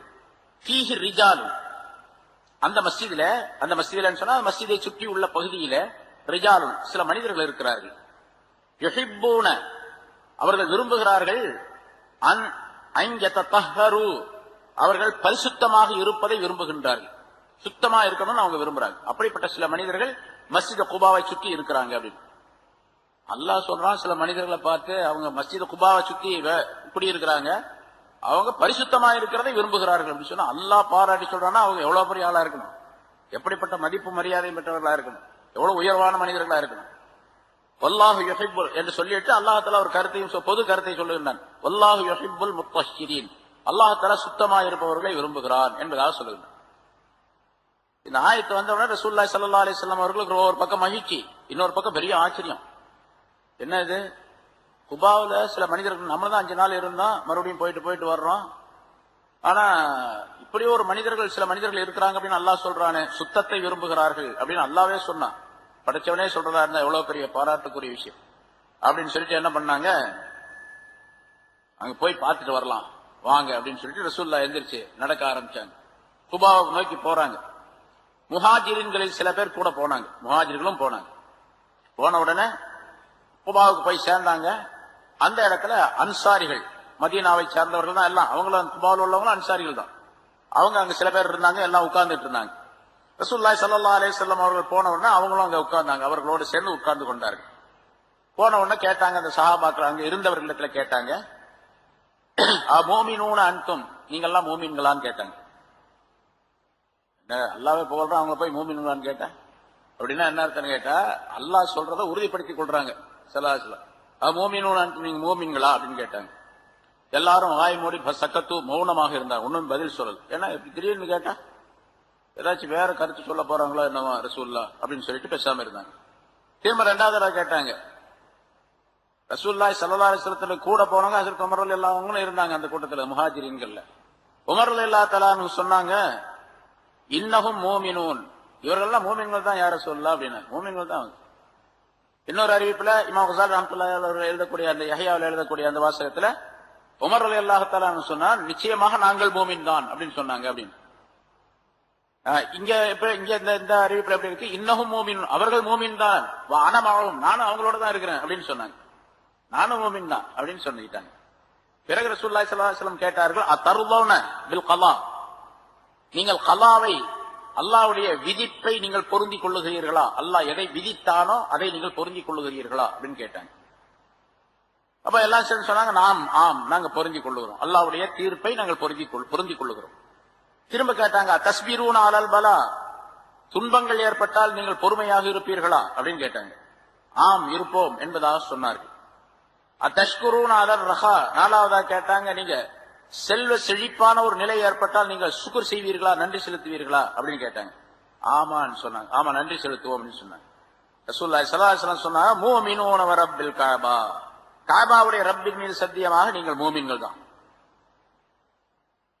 ஒரு மனிதன் மூமினாக இருக்கணும்னு சொன்னா இங்க 4 ஷர்த்துகளை 4 நிபந்தனைகளை குறிப்பிடுகின்றார்கள், 3 நிபந்தனைகளை குறிப்பிடுகின்றார்கள். அதாவது கலா கதிர் என்று ஒன்று இருக்குது இல்லையா, அல்லாஹ்வுடைய விதிப்பு தீர்ப்பு, அதை பொருந்திக் கொள்ள வேண்டும். துன்பங்கள் ஏற்பட்டால் பொறுமையாக இருக்க வேண்டும். செல்வ செழிப்பான நிலை ஏற்பட்டால், சுகம் ஏற்பட்டால் சுக்ர் செய்ய வேண்டும், நன்றி செலுத்த வேண்டும். இந்த 3 தன்மைகள் இருந்தால் ஸல்லல்லாஹு அலைஹி வஸல்லம் அவர்கள் தீர்ப்பு சொல்லுகின்றார்கள், மூமின் தான். ஆனா இந்த மூணுக்கும் விளக்கங்கள் நிறைய இருக்கு, நிறைய சொல்லியிருக்கிறேன், முன்னால நிறைய சொல்லியிருக்கேன் ஏராளம். இந்த 3க்கு மட்டும் தனியா விளக்கி பூராத்தையும் அதனுடைய அதாவது லாப நஷ்டங்கள், அதனுடைய முன்பின் உள்ள விளக்கங்கள், குறைவானது அதிகமானது, இப்படி எல்லாம் சொல்லணும் அப்படின்னு, சாதகமானது பாதகமானது எல்லாத்தையும் சொல்லணும் அப்படின்னு சொன்னா 1 மணி நேரம் 2 மணி நேரம் ஆகும். அப்படிப்பட்ட நிறைய விளக்கங்கள் உடையது இது. சுருக்கமாக இப்படி நம்ம வழங்கணும், அல்லாஹ்வுடைய கலா கதரை பொருந்திக் கொள்ளணும். நல்ல விஷயங்கள் ஏற்பட்டால், நன்மைகள் ஏற்பட்டால், செழிப்பான நிலை ஏற்பட்டால், லாபம் ஏற்பட்டால் சுக்ர் செய்யணும். துன்பங்கள் முசீபத்துகள் ஏற்பட்டால் சபர் செய்யணும். இந்த 3 நிலைகள் இருந்தால் காபாவுடைய ரப்பின் மீது ஆணையாக நீங்கள் மூமின்கள் தான் என்று ரசூலுல்லாஹி ஸல்லல்லாஹு அலைஹி வஸல்லம் சத்தியமிட்டு சொன்னார். சொல்லிட்டு அவங்க பக்கத்துல உட்கார்ந்துட்டு சொன்னாங்க ரசூலுல்லாஹி ஸல்லல்லாஹு அலைஹி வஸல்லம், யா மாஷர் அன்சார், அன்சாரிகளே, அல்லாஹ் தஆலா உங்களை புகழ்ந்து ஒரு ஆயத்தை எனக்கு சொல்லி இருக்கிறார். இந்த மாதிரி ஃபீஹி ரிஜாலுன் யுஹிப்பூன அன் யததஹரு என்று சொல்லி இருக்கிறார். நீங்க என்ன செய்யறீங்க? அப்படி ஒலி செய்யும் போதோ அல்லது மலம் ஜலம் கழித்து விட்டாலோ நீங்கள் என்ன செய்யறீங்க? ஏன்னா சுத்தமா இருக்கிறது அப்படின்னு சொன்னா மலம் ஜலம் கழித்து சுத்தம் செய்வது, அது ஒலி செய்யும் போது சுத்தம் செய்யறது, ஒலு உடை சுத்தம். இந்த நேரத்தில் நீங்க என்ன செய்யறீங்கன்னு கேட்டாங்க. அவங்க சொன்னாங்க, அரபு நாட்டில் பழங்க என்னன்னு கேட்டா, இந்த வெளிக்கு போனா மலம் கழித்தால், மலம் கழிக்கக்கூடிய நிலை அரபு நாட்டில் எப்படி இருக்குன்னு கேட்டா, ஆட்டு புழுக்க மாதிரி தான் அவங்க மலம் கழிப்பார்கள். காரணம் என்னன்னு கேட்டா, சூடான பூமி, அது மட்டும் இல்லாம அவங்க சாப்பிட்றது ரொம்ப குறைவான உணவு, அது ரொட்டி, அதுக்கு பிறகு பேரிச்சம்பளம், இந்த மாதிரி இந்த பொருள்கள் எல்லாம் பூரா வளத்தை கட்டக்கூடியது, மலத்தை இருக்கக்கூடியது. அது மட்டுமல்ல, அது அதிகமாக வெளிக்கு இருக்கக்கூடிய சூழ்நிலையும் ஏற்படாது அவங்களுக்கு. 2 நாளைக்கு ஒரு தடவை 4 நாளைக்கு ஒரு தடவை வெளிக்கு இருப்பாங்க. அப்படி இப்பவும் இருக்காங்க பல பேர். ஆனா இப்ப நிறைய வேற வேற மாதிரி உணவுகள்லாம் சாப்பிடறதுனால டெய்லி 2 தடவை போறாங்க. அது வேற. அப்ப 2 நாளைக்கு ஒரு தடவை, டெய்லி 2 தடவை அந்த மாதிரி போறதுனால இந்த பிறவனை சொல்லுவாங்க இல்லையா, மூசா அலைஹிஸ்ஸலாம் வர்றதுக்கு முன்னால நிறைய சாப்பிடுவான், 40 நாளைக்கு ஒரு தடவை தான் அவன் வெளிக்கு இருப்பான். ஆனா ஒன்னும் செய்யாத அவனுக்கு, எந்த வியாதியும் வந்ததே கிடையாது. மூசாவுடைய பிறவனுக்கு 40 நாளைக்கு ஒரு தடவை தான் வெளிக்கு இருப்பான். மூசா அலைஹிஸ்ஸலாம் அந்த தடியை போட்டாங்க, பாம்பாச்சு பயந்து போனான்ல, அதனால ஒரே நாள்ல 40 தடவை வெளிக்கிருந்தான். அது மாதிரி உள்ள சூழ்நிலை இங்க. அப்படி கடுமையாக ஒரு வறட்சியான ஒரு சூழ்நிலை இருக்கிறதுனால அவங்க என்ன பண்ணுவாங்க, தண்ணீரும் இல்லை, தண்ணீர் பஞ்சம். அதனால மண் கட்டிகளை கொண்டு துடைத்து சுத்தம் செய்து கொள்வார்கள். சுத்தமா இருக்கும், அதுல ஒன்றும் பிரச்சனை இல்லை. மண் கட்டியை கொண்டு சுத்தம் செய்வாங்க, போதுமானது. இப்ப சிறுநீர் கழிக்கணும், பீஷாவுக்கு போறோம், யூரின் போறோம், மண் கட்டி இருந்துச்சு, அதை வச்சு சுத்தம் செஞ்சு தண்ணியே சுத்தமா வராம அளவுக்கு, டிராப்பே வராம அளவுக்கு செஞ்சுட்டோம் வச்சுங்க. தண்ணி விட்டு கழுவணுங்கிற அவசியம் இல்லையே, கட்டாயம் கிடையாது. மண்ணு கட்டியே இல்லாதனால தண்ணி ஊற்றி கழுவுறோம். தண்ணி ஊற்றி கழுவுனப்பனாலும் அதுல தண்ணி ஒட்டிக்கிட்டு இருக்குது, அடுத்த தண்ணி வருதா இல்லையான்னு தெரியாது. இப்ப தண்ணி இருக்கிறதுனால மண் கட்டியா இருந்துச்சுன்னா கண்டிப்பா தெரியும். மண் கட்டியை கொண்டு சுத்தம் பண்ணிட்டு இருந்தாங்க அவங்க, அதோட ஸ்டாப் பண்ணிக்குவாங்க. இப்ப இவங்க என்ன பண்ணாங்கன்னா, குபாவாசிகள் மண் கட்டியை கொண்டு சுத்தம் செய்வதுடன் தண்ணீரை கொண்டும் சுத்தம் செய்தார்கள். இது நல்லா இருக்க, நல்லா இல்லை நமக்கு தண்ணீரை. இது சட்டம் சொல்லப்படுவதற்கு முன்னதாகவே தண்ணீரை கொண்டு சுத்தம் செய்து கொள்ளுங்கள் என்று சட்டம் சொல்லப்படுவதற்கு முன்னாலேயே ஐயாமுல் ஜாஹிலிய்யத்துடைய அந்த காலத்திலிருந்து அவங்க தண்ணீரை கொண்டு சுத்தம் செய்து கொண்டிருந்தார்கள்.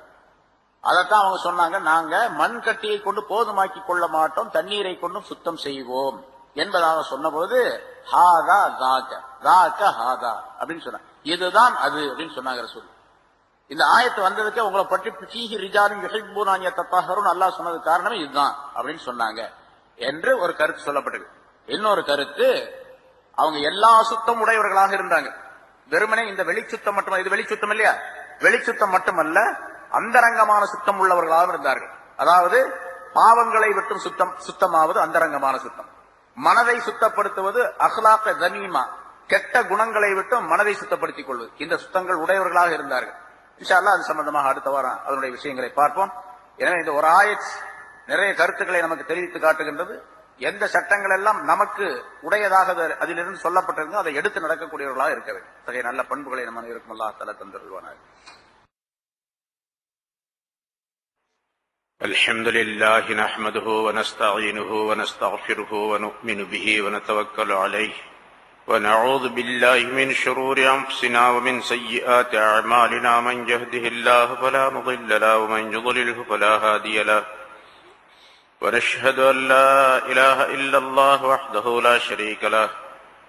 ونشهد أن سيدنا ونبينا مولانا محمدا عبده ورسوله أرسله الله بالحق بشيرا ونذيرا وداعيا إلى الله بإذنه وسراجا منيرا. أما بعد فقد قال الله تعالى في كلامه القديم: أعوذ بالله من الشيطان الرجيم. بسم الله الرحمن الرحيم. أفمن أسس بنيانه على تقوى من الله ورضوان خير أم من أسس بنيانه على شفا جرف نهار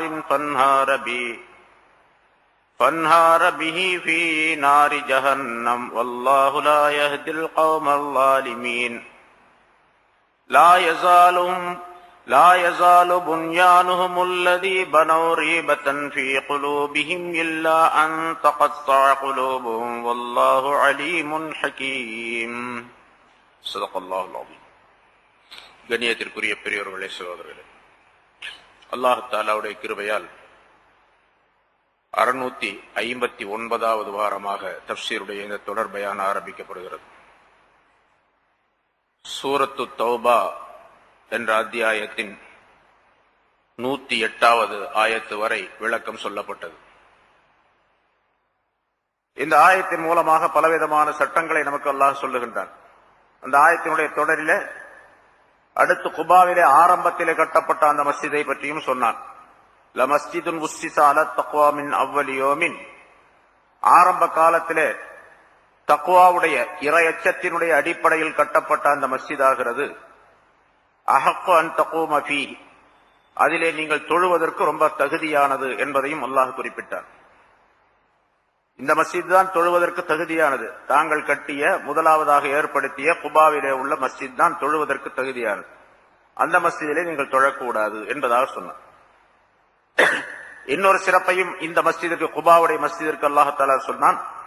ஃபீஹி ரிஜால் யுஹிப்பூன அன் யதத்தஹரு, அதிலே சில மனிதர்கள் இருக்கின்றார்கள், அந்த பகுதியிலே அவர்கள் சுத்தமாக இருப்பதை விரும்புகிறார்கள். வல்லாஹு யுஹிப்புல் முத்தஹ்ஹிரீன், அல்லாஹ் தஆலா சுத்தவான்களை விரும்புகின்றான் என்பதாகவும் அல்லாஹ் தஆலா சொன்னார். இந்த ஆயத்திலே பல்வேறு விதமான சட்டங்களை உலமாக்கள் நமக்கு தருகின்றார்கள். இங்கே அந்த மஸ்ஜிதை பற்றி அல்லாஹ் தஆலா சொல்லும் போது 4 விதமான தீமைகளை குறிப்பிடுகின்றான். மஸ்ஜிதே லிரார் என்று முதலாவதாக சொல்லுகின்றான். இடையூறு செய்யக்கூடிய மஸ்ஜித். பொதுவாக இடையூறு செய்வது ஒரு மூமினான மனிதருக்கு, முஸ்லிமான மனிதருக்கு தகுதியானதல்ல. அதே போன்று ஒரு முஸ்லிமான மனிதர் எந்த வேலையை செய்கின்றாரோ அந்த வேலையும் அடுத்தவருக்கு இடையூறாக துன்பம் தரக்கூடியதாக இருக்கக்கூடாது. அதிலே குறிப்பாக தொழுவதற்காக வேண்டி, அல்லாஹ்வுடைய வணக்கத்திற்காக வேண்டி கட்டப்பட்ட அந்த மஸ்ஜித் மற்றவருக்கு இடையூறாக இருப்பதை மிகப்பெரிய குற்றமாகும். ஏனென்று சொன்னால், ஒரு மனிதர் அடுத்தவருக்கு இடையூறு விளைவிக்கும் பொழுது அல்லாஹ் தஆலா இவருக்கு இடையூறை உண்டாக்கி விடுகின்றான். அடுத்தவருக்கு துன்பத்தை, சிரமத்தை ஏற்படுத்தும் போது அல்லாஹ் இவருக்கு சிரமத்தை ஏற்படுத்துகின்றான் என்பது ரசூலுல்லாஹி ஸல்லல்லாஹு அலைஹி வஸல்லம் அவர்கள் சொன்ன ஹதீஸாகும். மன் லார்ர லார்ரல்லாஹு பிஹி வமன் ஷாக்க ஷாக்கல்லாஹு அலைஹி என்பதாக சொல்லுகின்றார்கள். எவர் அடுத்தவருக்கு துன்பம் தருகின்றாரோ அவருக்கு அல்லாஹ் தஆலா துன்பம் தருவான். எவர் அடுத்தவரை பிளவுபடுத்துகின்றாரோ அல்லாஹ் அவரை பிளவுபடுத்தி விடுவான் என்பதாக. துன்பம் விளைவிக்க நாடினால் அது இவருக்கே தான் திரும்பி வந்து சேரும் என்பது பொருளாகும். அதனால் அந்த மஸ்ஜிதை பற்றி அல்லாஹ் தஆலா 4 விதமான கருத்துக்களை சொல்லுகின்றான். துன்பம் விளைவிப்பதற்காக வேண்டி, வ குஃப்ரன், அல்லாஹ்வையும் ரசூலை நிராகரித்ததற்காக வேண்டி. குஃபருடைய நிலையிலே அந்த மஸ்ஜித் கட்டப்பட்டு இருக்கின்றது, ஈமானுடைய நிலையில் உள்ளதல்ல. மஸ்ஜித் என்பது மூமின்களுக்கு உரியது. ஆகவே அது ஈமான் உடையதாக இருக்க வேண்டும், ஈமானுடைய அம்சம் உடையதாக இருக்க வேண்டும். அதனால்தான் மஸ்ஜித் கட்டப்பட்ட பின்னாலும் கூட அந்த மஸ்ஜிதுக்கு நிர்வாகிகளாக இருக்கக்கூடியவர்கள் மூமின்களாகத்தான் இருக்க வேண்டும். மூமின்கள் அல்லாதவர்கள் மஸ்ஜிதுக்கு நிர்வாகிகளாக வரக்கூடாது. மூன்றாவது சொன்னால் தஃப்ரீக்கும் பைனல் முஃமினீன், மூமின்களுக்கு மத்தியிலே பிரிவினையை உண்டாக்குவதற்காக வேண்டி. இதுவும் மிகப்பெரிய குற்றம். மூமின்களுக்கு மத்தியிலே ஒற்றுமையை உண்டாக்கக்கூடிய வழிவகைகளைத்தான் ஒவ்வொரு முஸ்லிமான மனிதரும் எல்லா காரியங்களிலும் செய்ய வேண்டும். அதற்கு எதிராக செய்யப்படக்கூடிய விஷயம் அது கண்டனத்திற்குரியது, தண்டனைக்குரியது என்பதை அல்லாஹ் குறிப்பிடுகின்றான். அந்த கட்டப்பட்ட அந்த முனாஃபிகீன்களுடைய அந்த மஸ்ஜித் மூமின்களுக்கு மத்தியிலே பிரிவினையை உண்டாக்கிவிட வேண்டும். தொழக்கூடியவர்கள் அங்கே கொஞ்சம் பேர் போக வேண்டும், இங்கே கொஞ்சம் பேர் வர வேண்டும். அப்படி வருவதன் காரணமாக இங்கே வரக்கூடியவருடைய மனதிலே நிஃபாக் என்ற நயவஞ்சகத்தனத்தை விதைக்க வேண்டும், இஸ்லாத்தை விட்டு அப்புறப்படுத்த வேண்டும் என்பதற்காக செய்யப்பட்ட ஏற்பாடு. சென்ற வாரம் ஒரு கருத்து சொன்னோம். இதுபோன்று உலகிலே எங்கிருந்தாலும் சரி, ஒரு மஸ்ஜித் நல்ல முறையிலே நடந்து வந்து கொண்டிருக்கக்கூடிய நிலையிலே இன்னொரு மஸ்ஜித் பக்கத்திலே கட்டப்பட்டு மக்கள் இங்கேயும் வர வேண்டும் என்பதாக சொல்லப்பட்டால் அது கெடுதலுக்காக வேண்டி, மூமின்களை முஸ்லிம்களை பிரிப்பதற்காக வேண்டி, ஜமாஅத்தை பிரிப்பதற்காக வேண்டி என்று இருந்தால் அது மஸ்ஜித் அல்-மிராரில் சேர்ந்தது என்பதாக குறிப்பிடுகின்றார். ஆனால் அது இஸ்லாமிய ஆட்சியாக இருந்தால் அதற்கு சட்ட முறைப்படிக்கு அது செய்யப்படும். இஸ்லாமிய ஆட்சி இல்லாத இடத்திலே அதற்குரிய முறைப்படி நடந்து கொள்ள வேண்டும் என்பதாக சொல்லப்பட்டிருக்கின்றது. என்று நாம் பார்க்கின்றோம், சில இடங்களிலே தனியாக ஒரு மஸ்ஜிதை கட்டிக்கொண்டு அவரவருடைய விருப்பத்திற்கு செயல்படக்கூடிய சூழ்நிலை. அதுவெல்லாம் மஸ்ஜித் என்பதாகவே ஆக்கப்பட மாட்டாது. சில உலமாக்களுடைய கருத்து, பெரும்பாலான உலமாக்களுடைய கருத்து என்னவென்று சொன்னால், அப்படி இருக்கக்கூடிய அசல் மஸ்ஜிதுக்கு எதிராக ஒரு மஸ்ஜிதை கட்டி இதுவும் மஸ்ஜித் தான், முஸ்லிம்கள் இங்கேயும் தொழலாம் என்பதாக சொல்லுவார்களே, ஆனால் அந்த மஸ்ஜிதிலே தொழுவது கூடாது. தொழுதால் தொழுகையே கூடாது. தொழக்கூடாது என்பது ஒரு சட்டம், தொழுதால் தொழுகையே கூடாது என்பது இன்னொரு சட்டம். ரெண்டும் அங்கே நிகழ்த்தப்படும். நான்காவது அல்லாஹ் சொல்லுவது இர்சாதல் லிமன் ஹாரபல்லாஹ வ ரசூலஹு, அல்லாஹ்வுக்கும் அவனுடைய அல்லாஹ்விடத்திலும் ரசூலிடத்திலும் போரிடக்கூடிய மனிதன் அதனை எதிர்பார்த்த நிலையிலே இந்த மஸ்ஜிதை கட்டி இருக்கின்றார்கள் என்பதாக. அபூ ஆமிர் என்ற அந்த மனிதன் தன்னுடைய சகாக்களுக்கு சொன்னான், இப்படி இந்த இடத்திலே ஒரு மஸ்ஜிதை நீங்கள் கட்டுங்கள், அந்த மஸ்ஜிதிலே நம்முடைய காரியங்கள் நடைபெற வேண்டும். நான் இங்கிருந்து ரோமுக்கு செல்லுகின்றேன், ரோமாபுரியில் இருக்கக்கூடிய கைசர் என்ற மன்னனிடத்தில் பேசி, அவனும் முஸ்லிம்களுக்கு இந்த இஸ்லாத்திற்கு எதிராக இருக்கின்றான், அவனிடத்திலிருந்து நான் ஒரு படையை திரட்டிக் கொண்டு வருகின்றேன், நீங்கள் அந்த மஸ்ஜிதை கட்டி அதிலே முஸ்லிம்களை எதிர்ப்பதற்காக வேண்டிய ஆயுதங்களையும் மற்ற தளவாடங்களையும் சேமித்து வையுங்கள் என்பதாக சொல்லி சென்றான். அதன்படி அங்கே போனான். ஆனால் அவர் வருவதற்குள்ளாகவே இந்த நிலை ஏற்பட்டு விட்டது என்பதாக அல்லாஹ் தஆலா சட்டமிட்டான். இந்த ஆயத்தை அருளினான். அந்த மஸ்ஜித் இடித்து தள்ளப்பட்டது, கரிக்கப்பட்டது நெருப்பினால் என்பதாக சொல்லப்பட்டிருக்கின்றது. சென்ற வாரம் இதுக்குரிய விளக்கங்கள்லாம் சொல்லப்பட்டன.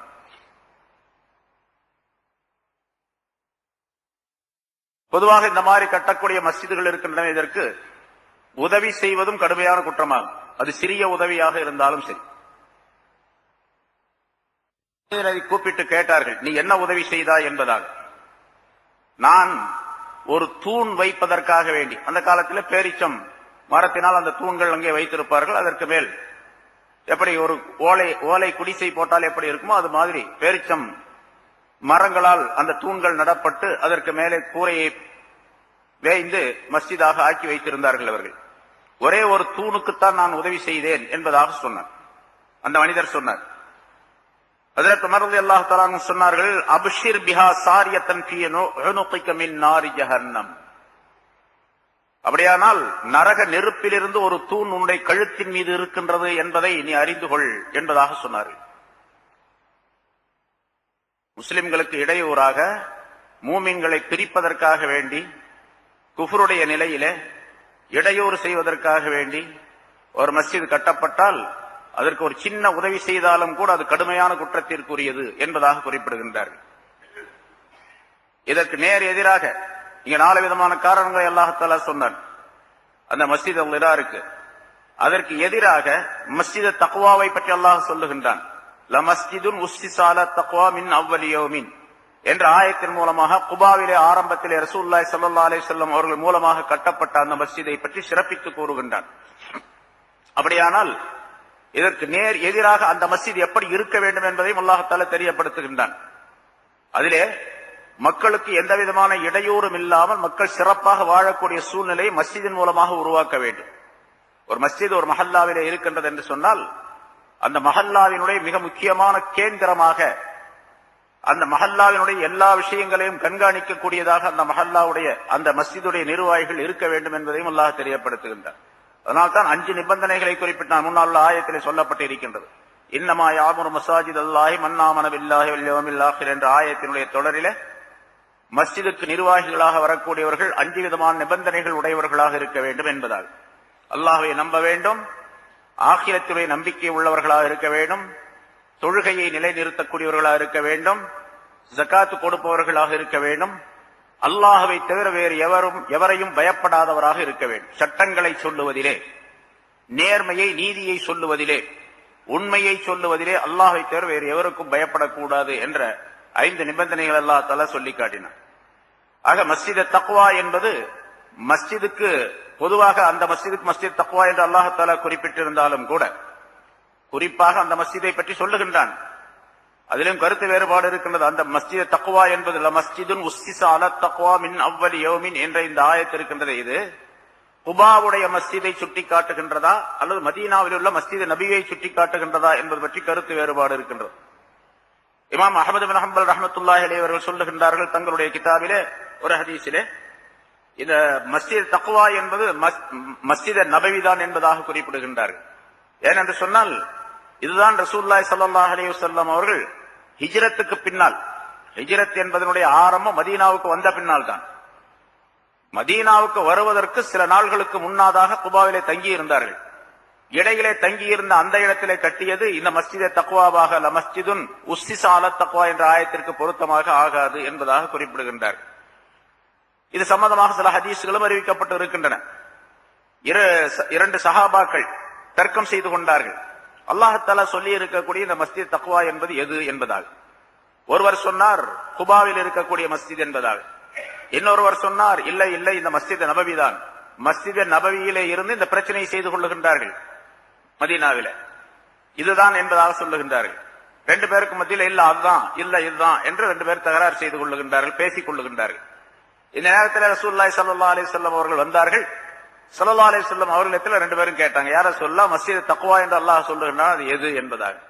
ரசூலுல்லாஹி ஸல்லல்லாஹு அலைஹி வஸல்லம் அவர்கள் கீழே குனிந்து ஒரு பிடி மண்ணை எடுத்து அந்த மண்ணை கீழே தரையிலே திரும்பவும் அடித்து இதுதான் அது என்பதாக சொன்னார்கள் என்பதாக இமாம் அஹ்மது ரஹ்மத்துல்லாஹி அலைஹி அவர்கள் அறிவிக்கின்றார்கள். அதாவது மஸ்ஜித் நபவி தான் அது என்பதாக. ஆனால் பெரும்பாலான உலமாக்களுடைய கருத்து மஸ்ஜித் குபா என்பதாக வேறு ஹதீஸ்களின் மூலமாக தெரியப்படுத்தப்பட்டு இருக்கின்றது.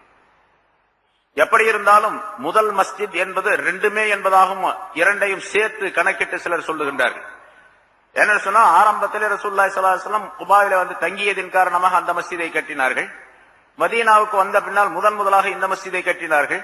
எனவே 2மே மஸ்ஜித் தக்வா தான், தக்வாவுக்கு உரிய மஸ்ஜித் என்று அல்லாஹ் சொல்லுகின்றான். இது 2ஐயும் குறித்துத்தான் என்பதாகவும் குறிப்பிடுகிறது.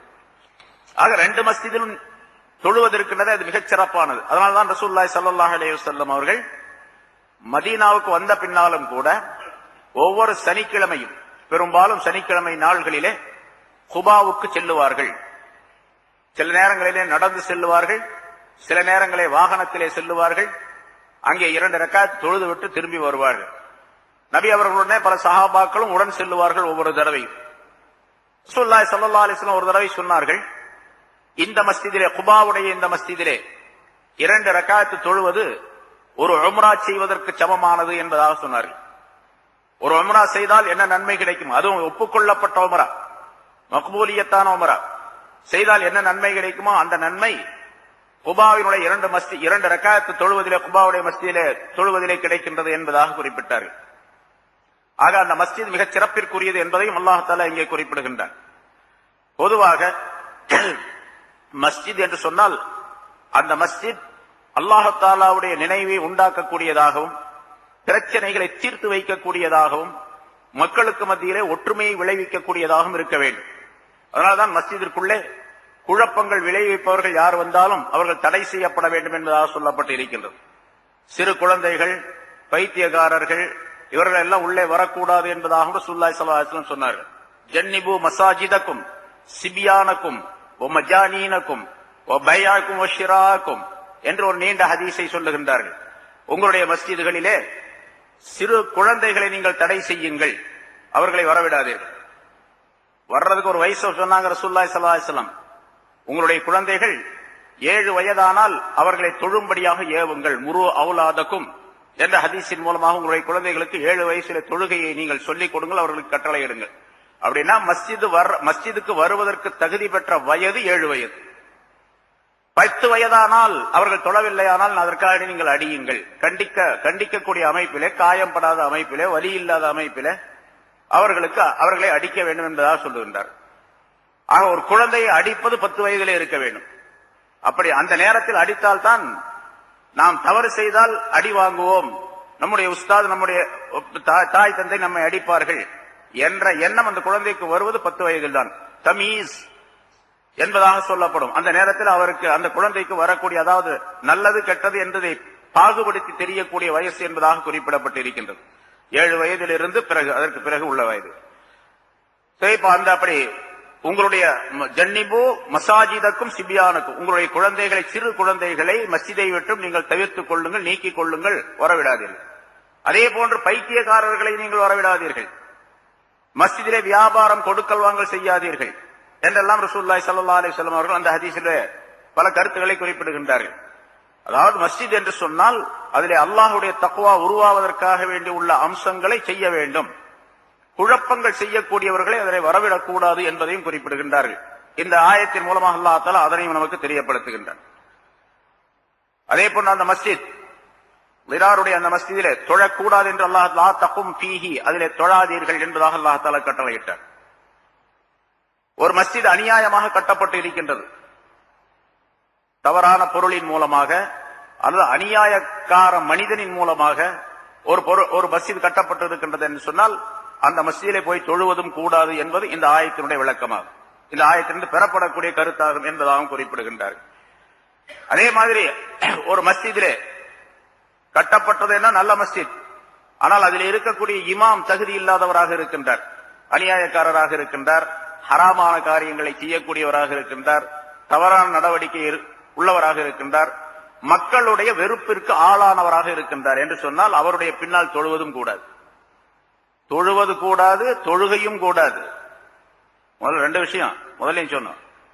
தொழுகையும் கூடாது, தொழுவதும் கூடாது, ரெண்டுமே கூடாது. இமாம் அநியாயக்காரராக, தவறு செய்யக்கூடியவராக, பகிரங்கமான பாவம் புரியக்கூடியவராக இருந்தால் கூடாது. ஆனால் அதே நேரத்தில் அவர் சிறந்த ஆலிமாக இருக்கின்றார், அப்படி தவறு செய்யக்கூடியவர், நல்ல விளக்கம் உள்ளவராக இருக்கின்றார், நன்கு குர்ஆன் ஓதக்கூடியவராக இருக்கின்றார், அவரை தவிர வேறு மனிதர் யாரும் இல்லை, அந்த மாதிரி தொழ வைக்கக்கூடியவர் யாரும் இல்லை என்ற நிர்பந்தமான நேரத்தில் அவர் பின்னால் தொழலாம் என்பதாக சொல்லப்பட்டு இருக்கின்றது. மற்றவர் இருந்தால், வேறு யாராவது கிடைத்தால் அவருக்கு பின்னால் தொழுவது கூடாது. ஏன்னா ரசூலுல்லாஹி ஸல்லல்லாஹு அலைஹி வஸல்லம் அதையும் சொன்னார்கள், சல்லு குல்ல கல்பி பர்ரின் வ ஃபாஜிரின், நல்லவர் கெட்டவர் அனைவருக்கும் பின்னாலும் நீங்கள் தொழுங்கள், வேற மனிதர் இல்லையானால் என்று அதற்கு பொருளாகும்.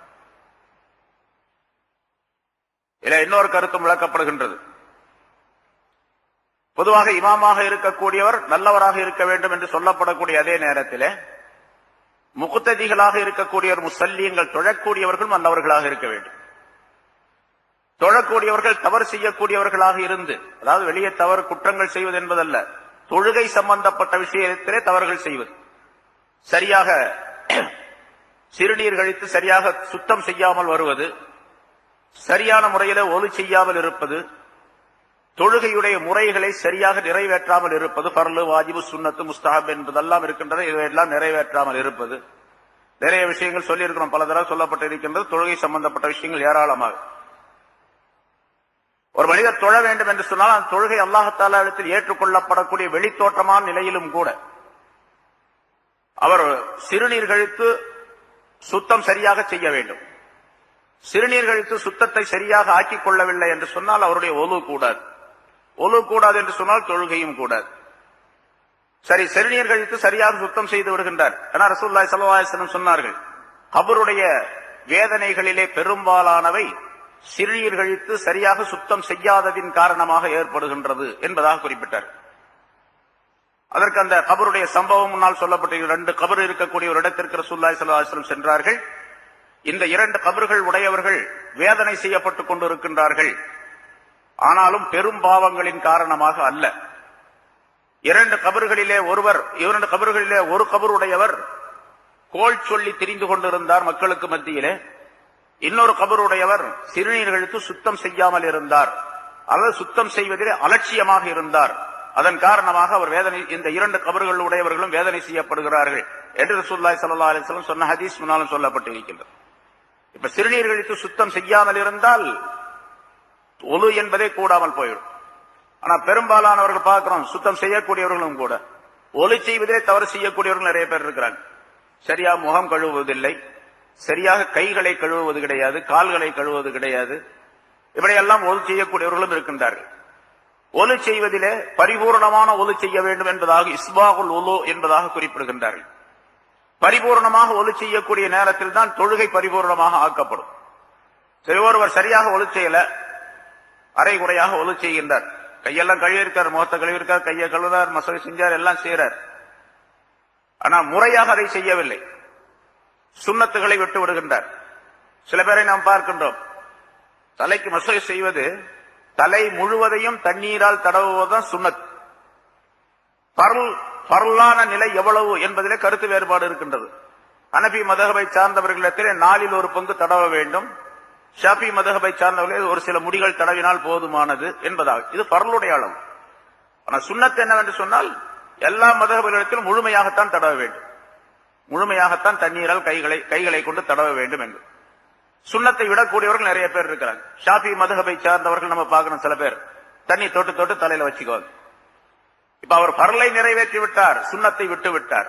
சுன்னத்தை விட்டு விட்டு ஜமாத்தில் வந்து நிற்கும் பொழுது அவருக்கு மட்டும் குறையல்ல, தொழ வைக்கக்கூடிய இமாமுக்கும் அந்த குறை ஏற்படும், அந்த தாக்கம் ஏற்படும். நிறைய சொல்லியிருக்கிறோம் முன்னால. ஒலு செய்வது சரியாக இருந்தால்தான் இங்கே நடைபெறக்கூடிய தொழுகையும் சிறந்த முறையிலே பக்தி பூர்வமான முறையிலே இருக்கக்கூடிய நிலை எல்லோருக்கும் ஏற்படும், இமாமுக்கும் முக்ததிகளுக்கும் ஏற்படும். இது ஒரு ஹதீஸின் மூலமாக நமக்கு விளக்கப்படுகின்றது. ரசூலுல்லாஹி ஸல்லல்லாஹு அலைஹி வஸல்லம் அவர்கள் சொன்னார்கள், ஒரு நாள் அறிவிக்கின்றார்கள், ஒரு நாள் சுபஹுடைய தொழுகையை சஹாபாக்களுக்கு தொழ வைத்தார்கள். அந்த தொழுகையிலே முதல் ரக்காயத்திலே சூரத்து ரூம் ஓதினார்கள். அலிஃப் லாம் மீம் ஒலிபத்திர் ரூம் என்று தொடங்கப்படக்கூடிய அந்த ஆயத்தை, அந்த சூரத்தை ஓதினார்கள். அதிலே ரசூலுல்லாஹி ஸல்லல்லாஹு அலைஹி வஸல்லம் அவர்களுக்கு திக்குதல் ஏற்பட்டு விட்டது, தடுமாற்றம் ஏற்பட்டு விட்டது. தொழுது முடித்த உடனே ரசூலுல்லாஹி ஸல்லல்லாஹு அலைஹி வஸல்லம் சொன்னார்கள், மா பாலு அக்வாமின், சில மனிதர்களுக்கு என்ன கேடு வந்தது, சரியாக ஒலு செய்யாமல் நம்மோடு வந்து கலந்து கொண்டார்கள். நமக்கு பிசகுதல், தவறுதல் ஏற்பட்டதெல்லாம், தடுமாற்றம் ஏற்பட்டதெல்லாம் அவர்களின் காரணமாகத்தான் என்பதாக சொன்னார். சஃப்ர ரசூலுல்லாஹி ஸல்லல்லாஹு அலைஹி வஸல்லம் அவர்களுக்கு தடுமாற்றம் ஏற்படக்கூடிய அவசியமே இல்லை. ஏன்னா அல்லாஹ் தஆலாவுடைய நேரடி பாதுகாப்பிலே ரசூலுல்லாஹி ஸல்லல்லாஹு அலைஹி வஸல்லம் இருந்து கொண்டிருக்கின்றார்கள். தவறு ஏற்படுவதற்கு வழியே கிடையாது. ஆனால் ஒரு தடவை தவறு ஏற்பட்டது, தடுமாற்றம் ஏற்பட்டது. அதுக்கு காரணத்தை சொல்லுகின்றார்கள், எனக்கு பின்னாலே தொழக்கூடிய ஒருவர் சரியாக ஒலு செய்யாமல் நின்று கொண்டிருக்கின்றார். ஒருவரோ இருவரோ அல்லது பலரோ மா பாலு அக்வாவின் பொதுப்படையாக சொல்லுகின்றார். ஆனா அவர் யார் என்று அவருக்குத்தான் தெரியும், ரசூலுல்லாஹ்வுக்கும் தெரிஞ்சிருக்கலாம், அல்லாஹ் தஆலா சொல்லிக் கொடுத்தான். ஆனா அவரை மக்களுக்கு மத்தியில பகிரங்கப்படுத்தக் கூடாது என்பதற்காண்டி ரசூலுல்லாஹி ஸல்லல்லாஹு அலைஹி வஸல்லம் அவர்கள் பொதுப்படையாக சொல்லுகின்றார். எனவே ஒரு முக்ததியாக இருக்கக்கூடியவர், தொழ வரக்கூடியவர்கள் ஒலு சரியாக செய்யாமல் இருந்தால் அதன் காரணமாக அதனுடைய தாக்கம் இமாமுக்கும் ஏற்படுகின்றது. இமாமுக்கு மட்டுமல்ல, அவர் யார் பக்கத்தில் நிற்கிறார் அவருக்கும் வரும். அதனால தொழுகையில சஃபிலே இருக்கக்கூடியவர்கள் தனக்கு மட்டும் பக்தி ஏற்படக்கூடிய நிலையில் இருக்கக்கூடாது, அடுத்தவருக்கும் அந்த பக்தியை உருவாக்கக்கூடிய நிலையிலே அந்த சஃப்பை அமைத்துக் கொள்ள வேண்டும். அதே மாதிரி இன்னொரு விஷயம் நம்ம கவனிக்கணும், தொழக்கூடியவருக்கு குறுக்க போகக்கூடாது. கடுமையான குற்றம் அது. அது மக்காவில் போறாங்களா மதீனாவில் போறாங்களா சட்டம் சொல்லக்கூடாது. ஏன்னா அவங்க தப்பு செய்யறாங்க அப்படிங்கிறதுனால நம்ம தப்பு ரைட் அப்படின்னு சொல்ல முடியாது, அந்த தப்பு ரைட்னு சொல்ல முடியாது. குறுக்க போகக்கூடாது. குறுக்க போகக்கூடாது அப்படிங்கிறதுக்கு பல காரணங்கள் சொல்லப்படுது. ஒரு காரணம் என்னன்னு கேட்டா, குறுக்க போகும்போது தொழக்கூடியவருடைய கவனம் இந்த குறுக்கே போகக்கூடியவரின் மீது விழுது. அப்படி விழுவதின் காரணமாக அவருடைய தொழுகைக்கு இடையூறு ஏற்படுது. அதனால அது ஒரு காரணம், பல காரணங்களே இது ஒரு காரணம். அப்போ அசல் நோக்கம் என்னன்னு கேட்டா, தொழக்கூடிய மனிதருக்கு எந்த இடையூறையும் ஏற்படுது, அவருடைய தொழுகையை கெடுக்கக்கூடிய எந்த வேலையும் செய்யக்கூடாது இல்லையா? இதுல பல விஷயங்கள் இருக்குது. ஒருத்தர் பின்னால சப்ல தொழுகிறார், முன்னால ஒருத்தர் தொழுகிறார், அவர் வாலிபரா இருக்காருன்னு வச்சுங்க, அவர் ஒரு ஸ்லாக் ஷர்ட் போட்டு தொழுகிறார் அல்லது ஒரு பனியனை போட்டுக்கிட்டு தொழுகிறார். அந்த பனியன்ல பின்னால எல்லா செய்தியும் எழுதியிருக்குது. இப்ப நிறைய சட்டையெல்லாம் போட்டுக்கிறாங்கல்ல, நிறைய என்னென்னமோ எழுதியிருக்கும். பனியன் போட்டா முன்னால எழுதியிருக்கும், பின்னால எழுதியிருக்கும். அது மாதிரி எல்லா எழுத்துக்களும் பேப்பர்ல உள்ள எல்லா எழுத்து சட்டையில இருக்கும். அல்லது மனசை ஈர்க்கக்கூடிய கண்களுடைய பார்வையை கவரக்கூடிய அமைப்பிலே ஒரு சட்டையோ பனியனை போட்டுக்கிட்டு ஒருத்தன் தொழுகிறான் முன்னால. இப்ப தொழுகிறது அவருக்கு இடையூறா இருக்கும், பின்னால் நிற்கக்கூடியவருக்கு. ஏன்னா இந்த கவனம் அவர்கிட்ட அந்த கவனம் திசை திருப்பி விடப்படும். தொழுகை கெடுவதற்கு இந்த பனியன் போட்டுக்கிட்டு இருக்கான் பாருங்க, இந்த பையன் காரணமாக இவனும் குற்றவாளியாக ஆகும். யார் அந்த மாதிரி சட்டையோ பனியனோ அல்லது துணிகளோ அணிஞ்சிருக்காங்களோ அவங்க அதுக்கு காரணமாக ஆவாங்க. அதே போல இன்னைக்கு நம்ம பாக்குறோம், இப்ப நிறைய பாக்குறோம், இந்த செல்போனை கொண்டு வர்றாங்க, முன்னால வச்சுக்கிறாங்க. அதுவும் சில பேரோட பாத்தீங்கன்னு சொன்னா அந்த சைலண்ட்ல வச்சுக்கிறாங்க, சத்தம் போடாத இது. அவர் தொழுதுட்டே இருக்கும்போது போன் வரும்போது அது லைட் எரியும். சில பேர் நம்ம கட்சி கொண்டு வர்றோம், துண்டு கொண்டு வர்றோம், அதை போடுறோம், அது பழக்கத்துல உண்டு, தொடச்சுக்கிட்டு அது முன்னால போட்டுருப்போது. இப்ப செல்போனை வச்சுக்கிறாரு, ஸ்கூட்டர் சாவியை கொண்டாந்து வைக்கிறாரு, அப்புறம் வேற எது பொருளை வைக்கிறாரு. சில பேர் மோதிரத்தை கட்டி முன்னால வச்சுக்கிறாங்க, சில பேர் வாட்சி கட்டி முன்னால வச்சுக்கிறாங்க. எல்லாம் வச்சுக்கிட்டு தொழுகணும்னு எங்க இருக்குது? இப்படி தொழுதா என்ன ஆகும்? அவருடைய தொழுகைக்கு இடையூறு ஏற்படும், அடுத்தவருடைய தொழுகைக்கு இடையூறு ஏற்படும். கவனம் சிதறும், கண்டிப்பா சிதறும். இது எத்தனை தடவை சொன்னாலும் சரி, கேட்கறதே இல்லை. எனக்கு சொல்றதை கேட்கறவங்க கம்மியானவங்க தானே. இப்போ இங்க இருக்கிறவங்க ஒரு 50 பேர் 100 பேர் கேட்கறீங்க, அவ்வளவுதான். 1000 பேர் 2000 பேர் 3000 பேர் தொழக்கூடிய இடத்துல தொழக்கூடிய நேரத்துல பாத்தீங்கன்னு சொன்னா அத்தனை பேரும் இந்த செல்போனை வச்சிருப்பாங்க. இதெல்லாம் தொழுகைக்கு இடையூறாக இருக்கக்கூடியது. ஆக தொழுகைக்கு இடையூறாக இருக்கக்கூடிய எந்த காரியத்தையும் எந்த முஸ்லிமான மனிதனும் செய்யக்கூடாது என்பதும் இந்த ஆயத்தின் மூலமாக விளக்கப்படுகின்றது. மஸ்ஜிதில் இரார் ஏன் கூடாது? அதை இடிச்சு தள்ள சொல்லி ரசூலுல்லாஹி ஸல்லல்லாஹு அலைஹி வஸல்லம் சொன்னாங்க. இடிச்சு தள்ளப்பட்டது, அது கரிக்கப்பட்டது, நெருப்பிட்டு கரிக்கப்பட்டது. காரணம் என்ன? அதுல மக்களுக்கு பலவிதமான இடையூறுகள் இருக்கு. 4 காரணங்களே அல்லாஹ் தஆலா இங்கே சொன்னார். அதே மாதிரி மஸ்ஜித் குபாவில லமஸ்ஜிதுன் உஸ்ஸிஸா அலா தக்வா அன் தகூம ஃபீஹி, தக்வாவின் மீது அமைக்கப்பட்ட அந்த மஸ்ஜிதிலே தொழுவதற்கு ரொம்ப தகுதியானது என்று அல்லாஹ் தஆலா சொன்னார். அப்ப பழைய மஸ்ஜித், அது ஆரம்ப காலத்தில் கட்டப்பட்ட மஸ்ஜித். மின் அவ்வலி யௌமின் என்றுதான் சொல்ல, ஆரம்ப காலத்திலே கட்டப்பட்ட மஸ்ஜித். பொதுவாக புது மஸ்ஜிதை விட பழைய மஸ்ஜித் தக்வாவுக்கு உரியது என்பதையும் அல்லாஹ் தஆலா இதில் தெரியப்படுத்து. இதெல்லாம் முஃபஸ்ஸிரீன்களுடைய கருத்து, இமாம்களுடைய கருத்து. பழைய மஸ்ஜித் எதுவாக இருக்கின்றதோ அந்த மஸ்ஜிதிலே தொழுவது பக்தியை தரக்கூடியது என்பதையும் அல்லாஹ் தஆலா சூசகமாக குறிப்பிடுகின்றார். நம்ம பார்க்கிறோம் பல இடங்கள்ல இப்ப அந்த பழைய மஸ்ஜிதெல்லாம் இடிச்சு போட்டு புதுசா மஸ்ஜித் கட்டுறாங்க. அது அத்தியாவசிய தேவை. பழைய மஸ்ஜித் ரொம்ப இடிஞ்சு போச்சு, அது இடிச்சு கீழே விழுந்துடுற மாதிரி இருக்குது, அதனால அதை இடிச்சிட்டு கட்ட வேண்டியது இருக்குது. அதே போல மக்கள் அதிகமாக வர்றாங்க, இடம் போதல, அதனால பெரிய மஸ்ஜிதாக விரிவாக கட்ட வேண்டியது இருக்குது அப்படின்னு சொன்னா அது வேற விஷயம். அது தொழுகைக்காக வேண்டி தேவைக்காக வேண்டி கட்டுறது. தேவை இல்லாத நிலையிலேயே சில ஊர்கள்ல மஸ்ஜிதை கட்டுறாங்க. எல்லா ஊர்லயும் மஸ்ஜிது கட்டுறாங்க, புதுசு புதுசா நம்மளும் புதுசா கட்டுவோம் அப்படின்னு சொல்லிட்டு பழைய மஸ்ஜிதை இடிச்சிட்டு புதுசா கட்டுறாங்க. தஞ்சாவூர் ஜில்லால பாத்தீங்கன்னா பல இடங்கள்ல இந்த மாதிரி உள்ள மஸ்ஜிதுகள் இடிக்கப்பட்டு புதுசா கட்டி வச்சிருக்கிறாங்க. அந்த பழைய மஸ்ஜில அங்க இருக்கிறவங்களே சொல்றாங்க, வயசானவங்க சொல்றாங்க, தொழுகிறவங்க சொல்றாங்க, அந்த பழைய மஸ்ஜிதில தொழக்கூடிய பக்தி எங்களுக்கு இப்ப வர்றதே இல்லை அப்படின்னு சொல்லி. லமஸ்ஜிதுன் உஸ்ஸிஸா அலா தக்வா மின் அவ்வலி யௌமின் அன் தகூம ஃபீஹி அஹக்கு அன் தகூம ஃபீஹி என்ற இந்த ஆயத்தின் மூலமாக பழைய மஸ்ஜித் போதுமானதாக இருந்தால், வேறு மஸ்ஜித் தேவையில்லை என்று இருந்தால் அந்த பழைய மஸ்ஜிதில் இருக்கிறது நல்லது. சரி, ஒரு இடத்துல ஒரு மஹல்லாவில் ஒரு பழைய மஸ்ஜித் இருக்குது, புது மஸ்ஜிதாக ஒன்னு கட்டி இருக்கிறாங்க. ரொம்ப அழகான செலவுக்கெல்லாம் போட்டு அதை போட்டு இதை போட்டு ரொம்ப அலங்காரமா கட்டிருக்காங்க, லைட்டு கெட்டெல்லாம் போட்டு ரொம்ப ஜோரா இருக்குது. பழைய மஸ்ஜித் கொஞ்சம் இருட்டா இருக்குது, கொஞ்சம் காத்து வராது, ஃபேன் எல்லாம் கம்மியா இருக்குது. இதுல போனா ஏசி போட்டிருக்கிறாங்க, நல்ல மஸ்ஜிதா இருக்குது. எந்த மஸ்ஜிதில தொழுகிறது சிறப்பு? பழைய மஸ்ஜிதில தொழுகிறது தான் சிறப்பு. சிரமங்கள் இருந்தாலும் அந்த மஸ்ஜிதில சொல்கிறது தான் சிறப்பு என்பதையும் அல்லாஹ் தஆலா இந்த ஆயத்தின் மூலமாக சொல்லி காட்டுகின்றார். அதே போன்று லமஸ்ஜிதுன் உஸ்ஸிஸ அலா தக்வா என்று சொன்னால் அந்த குபாவுடைய மஸ்ஜித் அல்லது மஸ்ஜிதே நபவி என்பது ரசூலுல்லாஹி ஸல்லல்லாஹு அலைஹி வஸல்லம் அவர்களும் சஹாபாக்களும் தொழுத மஸ்ஜித்.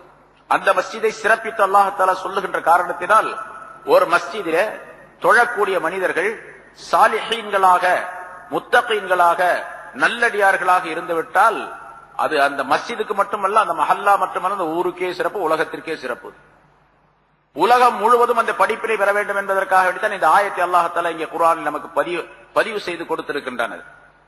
அதனால நல்லடியார்கள் எந்த இடத்துல தொழுகிறாங்களோ அந்த ஜமாத்தோடு சேர்ந்து தொழுகிறது இன்னும் அதிகமான சிறப்பிற்குரியது.